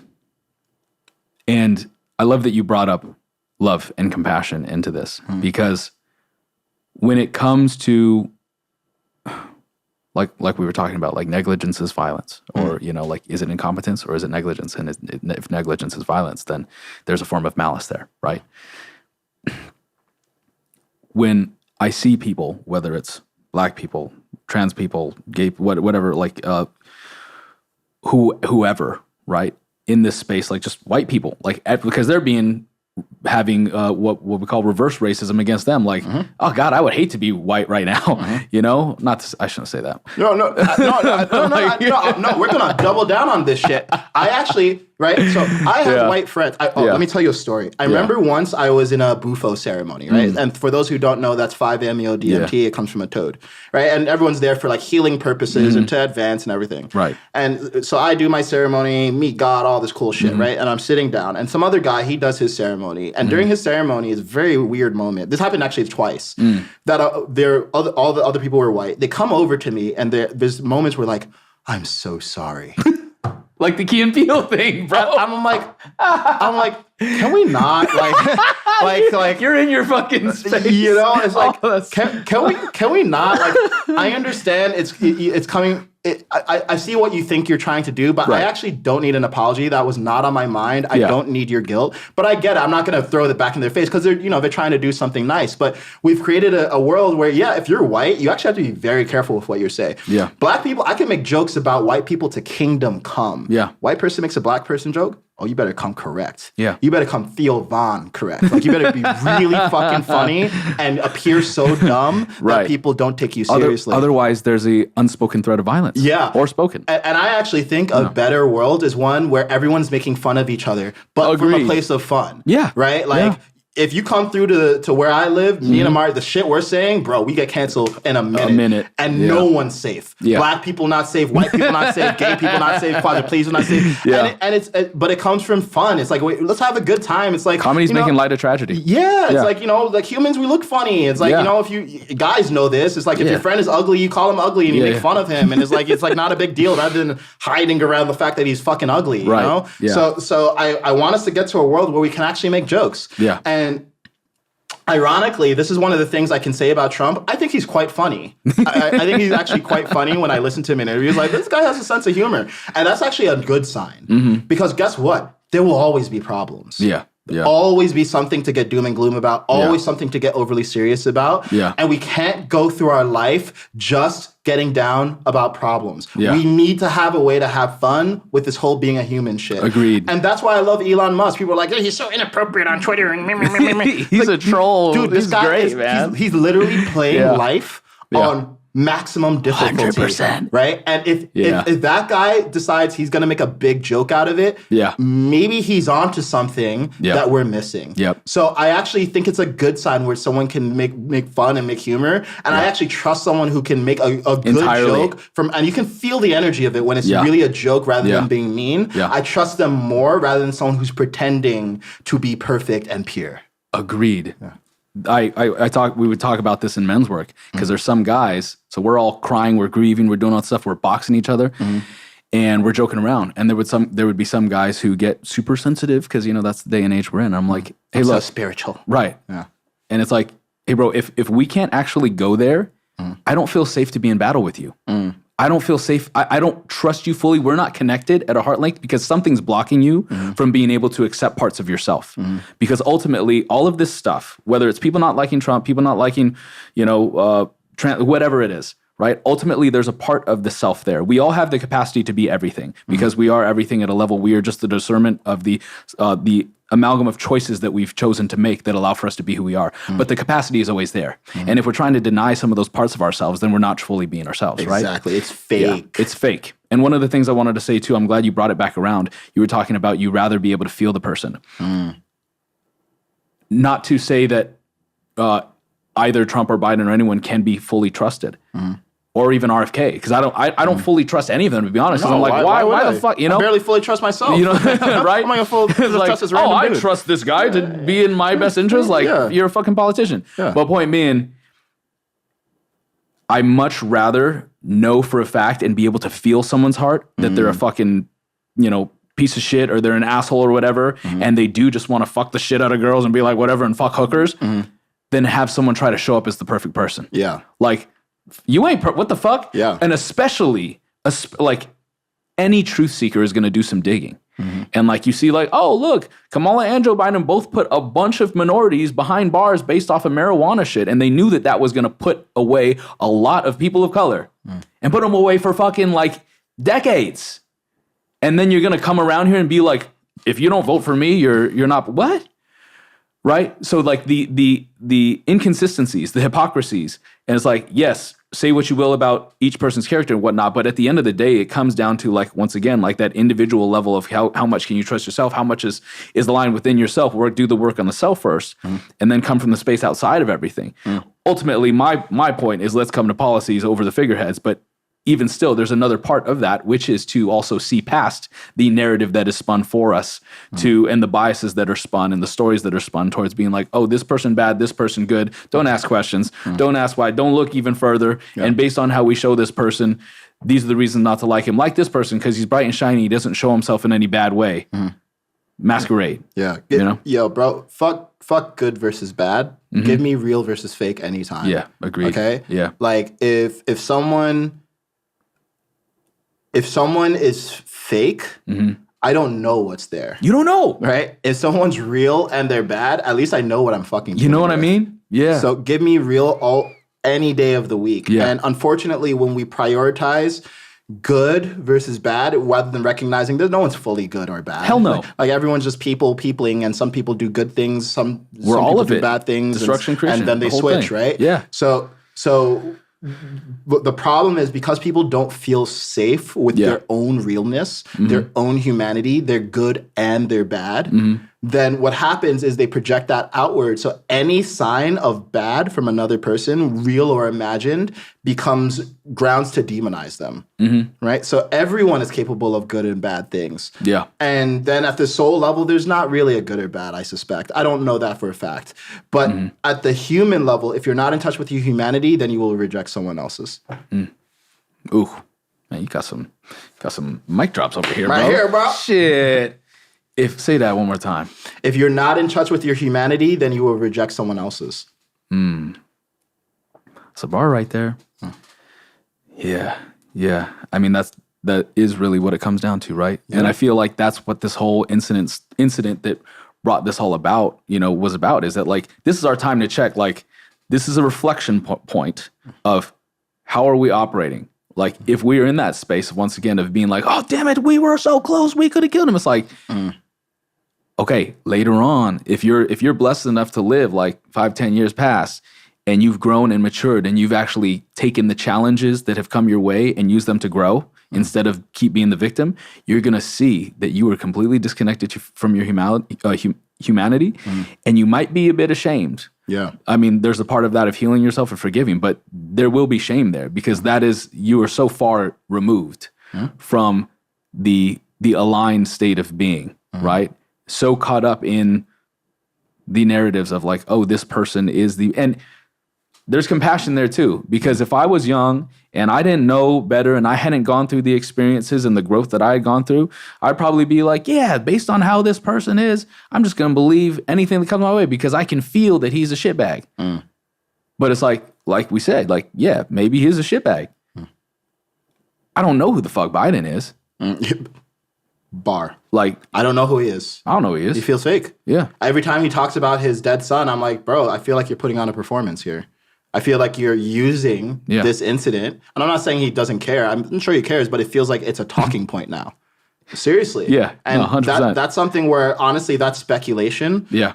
Before, when I couldn't even feel myself, I couldn't feel other people. So it'd be hard to like read the nonverbal cues and you can say read their energy, or maybe it's just their nervous system communication. Right. But I don't feel he's congruent when he talks about his son. No. So, but that level of discernment can only happen when people are connected to themselves. Agreed. I mean, don't take my fucking word for it. Like, feel it out. Yeah. And I know, like, all my mental assumptions about Trump aside, some of them still very negative. Yeah. I know I felt something. That's healthy. I know I felt something when he got up and put his fist. Yeah. I was like, this feels fucking real. Yeah. I felt my heart. I watched that shit. I felt it twice. It's like, that feels real, bro. Yeah. Right? Yeah. And there's we've been talking about feelings, and actually, I don't think feelings are the problem. I think it's mental stories that are the problems. Agreed. Right? Because it's like there's a difference between mental activation and a deep feeling that's connected to your gut and your intuition and your unconscious processing. Yes. So what happens when people get triggered online is it's not a feelings issue. It's that they have so many beliefs forming a construct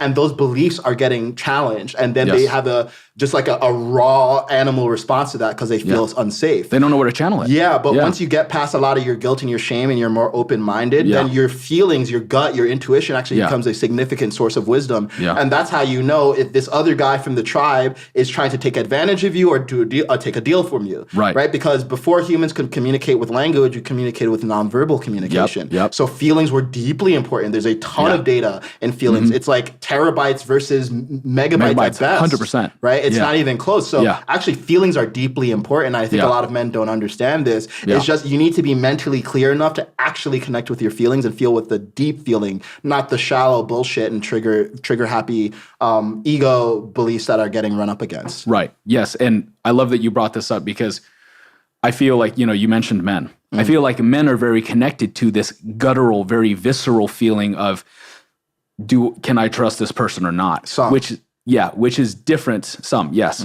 But it's a very primal, very warrior type, fight or flight type of response where it's like, I can feel this person being fake. I can feel them not, which is a different sense of feeling. Like you said, talking about narratives, right? Like there's a difference between feeling feelings that come up. Like we're talking about two different types of feelings almost. There's the one where you have the actual fight or flight type of response type of feeling where you're like, can I trust this or not? Am I in danger here or not?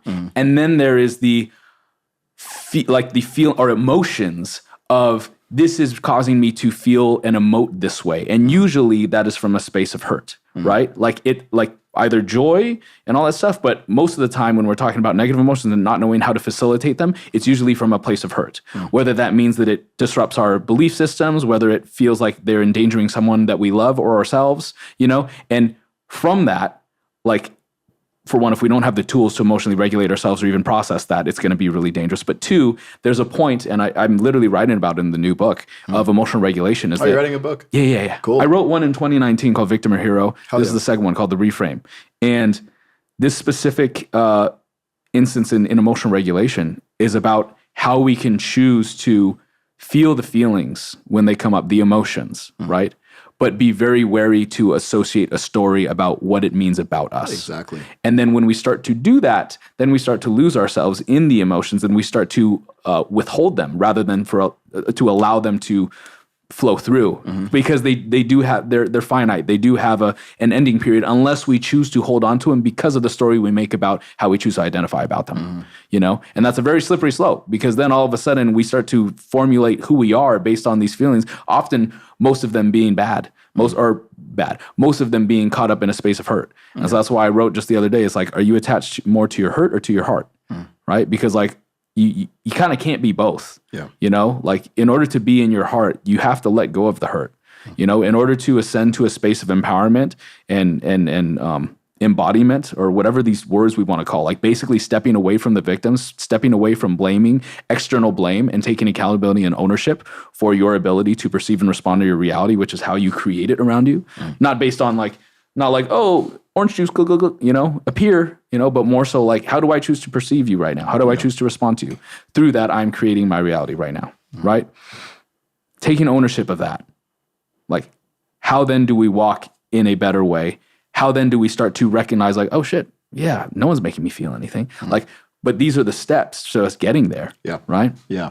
And I think that's fundamentally what we need. As a species, like 100%. It's about inner healing, and as someone who's done a lot, and I'm not gonna say I have more to do. There'll always be things to address, though. Kaizen. Yeah, right. It's like I signed up for this shit. Yeah. I get why people don't do it. Totally. Right? It's much easier to blame someone else. It's much easier to get triggered. It's much easier to say it's the world, it's the Democrats, it's the Republicans. Yeah. It's because of my ancestors. It's because my fucking boss, that girl who cheated on me. It's easy to keep making stories for why you shouldn't go inward. And unfortunately, for me, I know it was pain that caused me to go inward. And I think eventually you just hit a pain threshold where you're like, either I'm going to kill myself or I'm going to kill my ego. Right. One's got to go. So that's what really needs to happen because it's just ego battles, left and right, between left, right, gay, straight, black, white. It's just ego battles. Yeah. And eventually you get to the point it's like, bro, this is so painful. I literally don't have room for hatred anymore. I can't bring myself to get worked up about it. Yeah. You've exhausted it. Yeah, you've exhausted it. And that's when we can just all admit, all right, we're scared. Yeah. We're scared of you because you look funny, and we're scared of you because you said this thing, and I'm scared because I don't know where my next paycheck's going to come from, my client, or my wife's going to leave me, or my boyfriend's going to cheat on me. We're just all fucking scared. Yeah. And once we admit that, then progress can actually be made. That's it. That's it. And, I feel like we've well-rounded this subject specifically in regards to, or not that specifically, but like in regards to everything, like in regards to ownership, in regards to the discrepancies between like, who we are, what's real, what's fake, all these things, everything in politics and, all of that, right? What you just talked about in being afraid. That's really what it comes down to. And so I'm curious, right? Like one thing you were saying, like maybe there's like a place like China where there's no freedom of speech. I don't necessarily agree because I feel it's a slippery slope. And also I feel like when we come to that place of sovereignty where we at least have those be the standards, like I feel like they're universal laws, which is literally just like being able to be met in your space of freedom of expression, belief, and action as far as it does not infringe on others. And when it infringes on others, that's when there's a boundary. And there's a compromise there where everyone's able to be met in a space where it does not infringe on others. And once that happens, there's consequence, right? In that space of being able to create that standard, or that being like something that can create somewhat of like a balance point where everyone is met. And it's kind of hard to argue against it. It's like, hey, look, you're getting this up to a certain point because then it starts to infringe on X person. It's like common logic. It's so simple at that point, to me at least. But when we come to the space of like recognizing that everyone is afraid and that people's hearts are so guarded because they're so caught up in hurt, like they literally have like, they're like living in a what do you call those? Hoarder. It's like a hoarder home full of emotional baggage, and they're caught up in the middle. And it's like, hey, come over here. Can't you feel the breeze? They're like, no, I got the cat shit and the fucking all this other. And at the end of the day, that's their work to do, and you can't do that for them. Nope. So outside of embodying it ourselves, and outside of these conversations, and outside of pushing forward towards it in ways that we are and what we're building, like, how would you say what is an effective way for us to show up in the way to facilitate that awakening in people? Or should we even not even be worried about it? Yeah, look.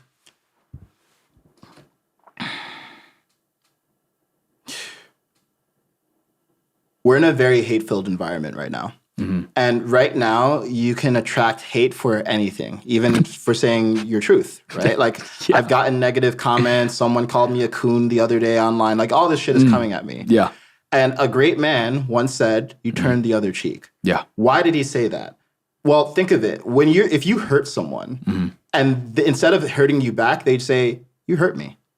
And you actually feel the vulnerability of that. Let's go. Like, that's it. Are you going to hit them again? That's it. No. Yeah. So the reason you turn the other cheek is because actually that vulnerability gives the other person a reflection of, I'm kind of being a hurtful asshole right now. And there's no choice but to look at yourself because the other person so clearly is not projecting hate back at you that you have to look at, why am I doing this? So that requires a certain level of mastery though, right? You need to be good enough with yourself. And emotionally regulated. Enough to recognize that me retaliating is just not going to get me what I want. And unfortunately, that's rare. But those of us who are at a point where we don't have to do it 100% of the time, but we can have that wherewithal to be like, hey, I'm feeling like getting back at them, but I know it's not going to work. Right. That is one of the most powerful things you can do. Yeah. And that is why civil disobedience, right, and nonviolent protest, and what Gandhi did and what MLK did was so powerful. Yeah. Because they showed, we're not going to fight you. Yeah. We're not going to fight you. We're going to speak up, but we're not going to fight you. And then the person who attacked them in the first place has to be like, fuck, well, I can't make them the bad guy anymore. Right. Yeah. Wow, dude. Let's take a collective breath into that.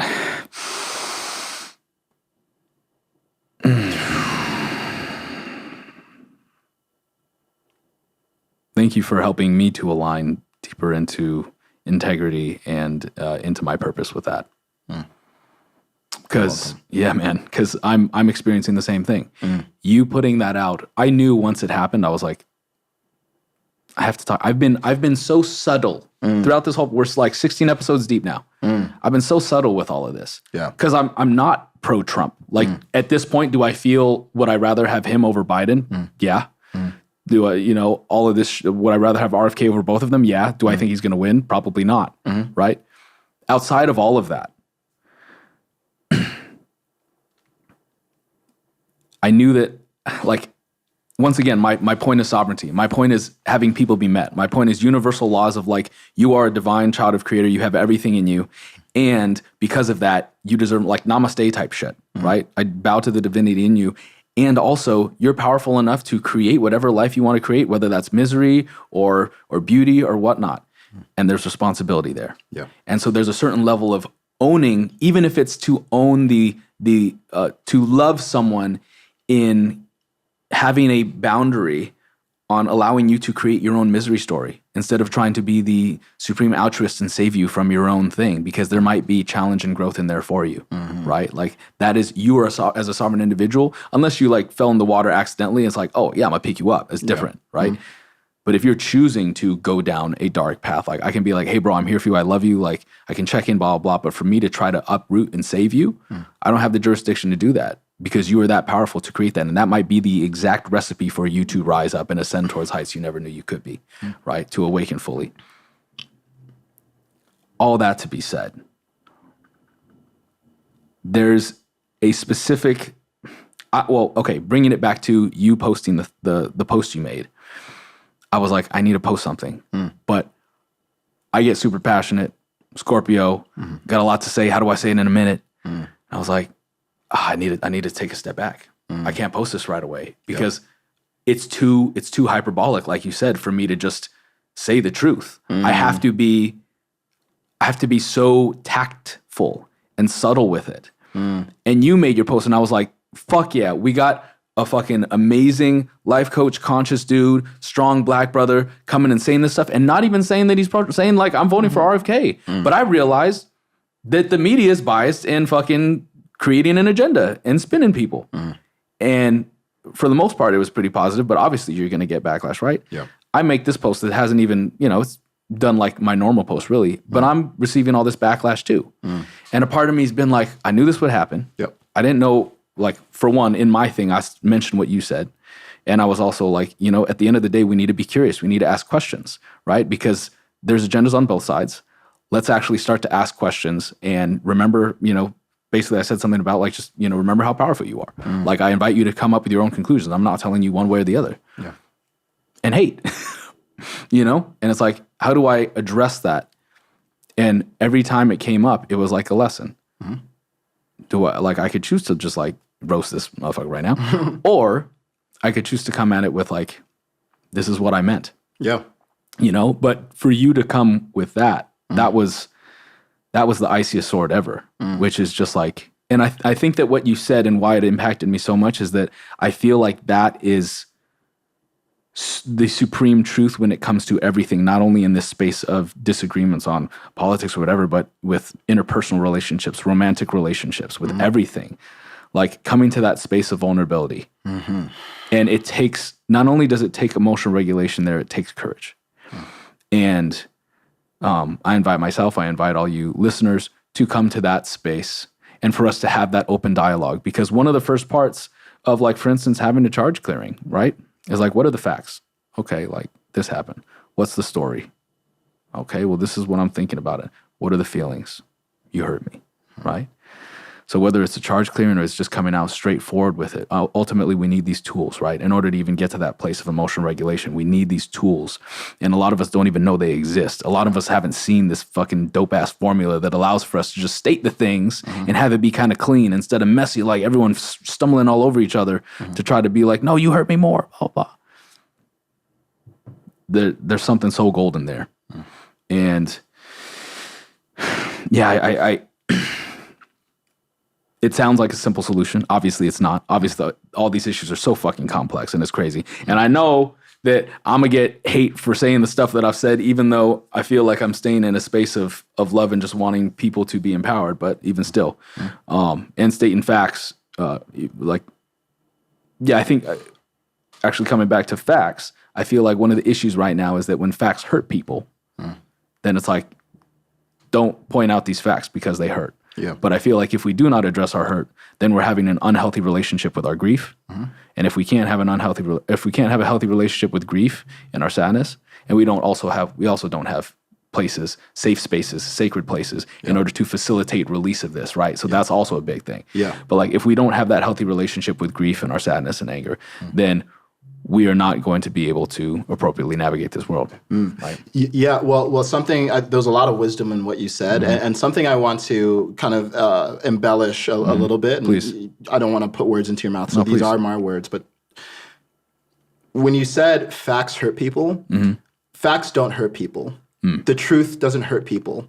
It's lies and the removal of lies that hurts people. Okay? And if you are attached to a lie, and then it gets removed, that it's like ripping off a scab. It's like, fuck. Great point, bro. Right? So when people get triggered by the truth, it's not because the truth hurts, right? It's because the reality that they were living in is not compatible with the truth, and that's scary. Yeah. So one thing I see happen commonly with the right who I genuinely think is more connected with the truth right now, is they're not connected with compassion. Yeah. So a lot of the time they kind of like bash people over the head with facts. Yeah. Like, your feelings don't fucking matter. Yeah. Your gender dysphoria doesn't fucking matter. Yeah. You fucking suck. You're stupid. Well, a lot of them are religious too. Yeah. So that creates this that as well. incredibly abrasive, punitive way of trying to wake people up. And that doesn't work. Like, look, I don't think kids should be changing their gender, but at the same time, we don't want to shame a kid who is genuinely confused about their gender. We should acknowledge they're genuinely confused. We don't want to buy into this fairy tale land where they get to decide they are whatever gender that they want. Like, no, we don't do that with kids. Yeah. Right? Kids are in a process of discovery, and as adults, it's our job to steward them. 100%. Right? But at the same time, you don't beat a kid.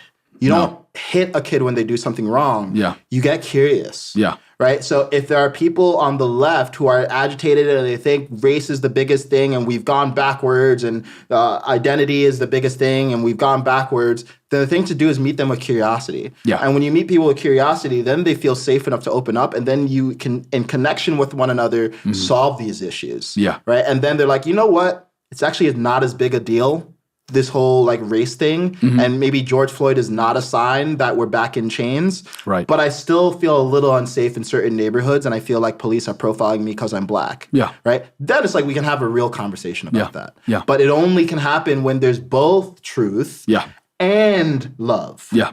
Agreed. One without the other is harsh. Truth without love is harsh. Yeah. Love without truth is blind. Yeah. Oh. Man. Sitting across from J. Cole or something. These bars are just flowing, man. Oh, fuck yeah. And, once again, coming to the place of, and I don't mean to once again not be out of love, because I know I can come at things sometimes with just like, hey, these are the facts, like, blah, blah, blah. And I need to check myself and come to a place of being more soft sometimes. Yeah. But like when I think about it, it's like a back and forth thing, like, oh, well, what comes first, the cart before the horse type of thing. Like when we talk about places where police aren't really, like maybe there's profiling going on or maybe these things are happening. Like if I was a young Latino kid, young black kid, whatever it is in whatever neighborhood, right? And let's say there's like stuff going on and I really wanted to bring things together. What's stopping me from creating some sort of like, block party where everyone's invited? What's stopping me from bringing things together to create to facilitate a more healthy environment for both spaces where we start to stop the polarization of crime exists here and stuff is bad and things are dangerous and these people are going to incriminate us, right? And I'm not trying to guilt anyone from this. What I am doing is saying like there is an empowerment play here or an empowerment opportunity for us to do things that have never been done before, which once again is the scary thing. But there are things that are effective and make sense that if we just step out of the situation of like I have no control and you come to the place of full empowerment. And I'll actually say, I've said this a lot in the podcast, it's one of the cruxes of like what my first book is about, which is when I talk about you being like a child of creator and depending on what people decide, blah, blah, you have the capacity to be everything. If that doesn't prove your divinity, then I don't know what does. But point being is that a lot of people have an issue with unworthiness and the way that it flipped over, it like completely flipped on its head with me to the point where it became like, oh shit, I'm so worthy that it's scary. And a lot of people run from is the fact that like, if you have a child, you're going to want your kid to be better, to be more, to have a better life and all these things, da, da, da, da, da. Yet for whatever reason, it's locked within a lot of our, our psyches that to think that ever about our divine parent, about God is blasphemy. And we have to be less than, and we have to repent and we have to earn the love and none of this broken father archetype. Yeah. But if we actually turn that back around, it's like, oh shit, we're loved so much that we're given the opportunity to do whatever we want and still be loved, but not necessarily the expectation with shame, but the invitation is there for us to show up in the best way because we have all the tools and we have the ability and we are that powerful to create. Oh shit, whoa, actually no, it's safer to play small. I don't want to think about that, right? But that's there. Yeah. And so what does the world look like when not only we are teaching emotional regulation throughout our education and throughout our media, we're seeing it in movies, we're seeing it in TV shows and all this stuff. Maybe it won't be as fun as some of like the bullshit dramas we got, but like, what does it look like when all of that and the worth aspect of humanity is put into play where it's like, hey, maybe let's just all go along with the concept that if you want to believe in a divine parent, they want the same for you as you would want for your children. I feel like that's a healthier outlook. And from whatever, because if we're in a space where we know all these things, but we don't feel them and we don't feel the loving support throughout it and the worth, then it becomes this confliction, right? And I don't know, people do amazing things who don't share the same perspective that I'm just sharing with you. But point being, like, I feel like regardless, it is very important, whether they don't share that view, that we come to this place of being creators in our society and doing these things that are maybe, outside the realms of what have been done, that are effective, and that really break the construct of what we're supposed to do, like what you're doing, what I'm doing, right? Yeah. But it sounds like the question was, what would we do in a world where people felt that worthiness? Yeah. Is that basically the question? I don't know. I'm getting hot and tired too. Yeah. I think the question is essentially like, what does a better world look like? Yeah. Right. And I think a better world looks like us just accepting ourselves and accepting others. As simple as it is. Yeah. I actually think a lot of this doomsaying and the world's fucked and everything's ruined is itself hyperbolic. Yeah. I think pretty much over any 80-year span, so pretty much over every at least modern lifetime, there's been some period where people thought everything's fucked. Yeah. And we're still here. Right. Right? And there's two ways to approach a situation that has problems. You can either say, wow, there's a lot of problems. We get to do some epic shit and fix it and create something really amazing. Yeah. Or you could look at it as everything's fucked, everything moved to another country, this fucking sucks, it's this guy's fault. Yeah. So the problems are going to be there forever. It would be a very boring world if we didn't have problems. Yeah. It's the attitude toward the problems. And what you want is lightness, is humor. Yeah. Can we have some fun with it? Can we not make it so fucking serious? Yeah. Can someone crack a joke and it not be taken out of context? Honestly, even this like Biden, if you don't vote for me, you're not black, I'm going to look it up and be like, oh, maybe he was joking. Seriously. And I'm like, yo, if you miss a joke, but you're actually trying to make a joke, I'm very permissive of that. And it's like, it's okay to me. So it's like great. Like if we can laugh while we're solving this, then we know we're on the right track. Because guess what? It's absurd. Yeah, it's absurd. It's always going to be absurd. Yeah. Right? In another 1,000 years, all this shit will be solved and we'll have even more absurd problems, right? Man. So the absurdity, we can take some humor in that and just be like, even with my own like insecurities and traumas, like, oh my God, I'm so fucking scared. Holy shit. How am I so scared of like whether this girl's going to call back? Like what the, like how's it even happening? Like that's hilarious because it doesn't matter. But we need to be able to laugh. Right, so when we think about enlightenment, it's just lightening up. It's just lightening up. Enlightenment is not like some utopia where everything's perfect. At least to me, I think it's not a useful goal to aim for. I agree.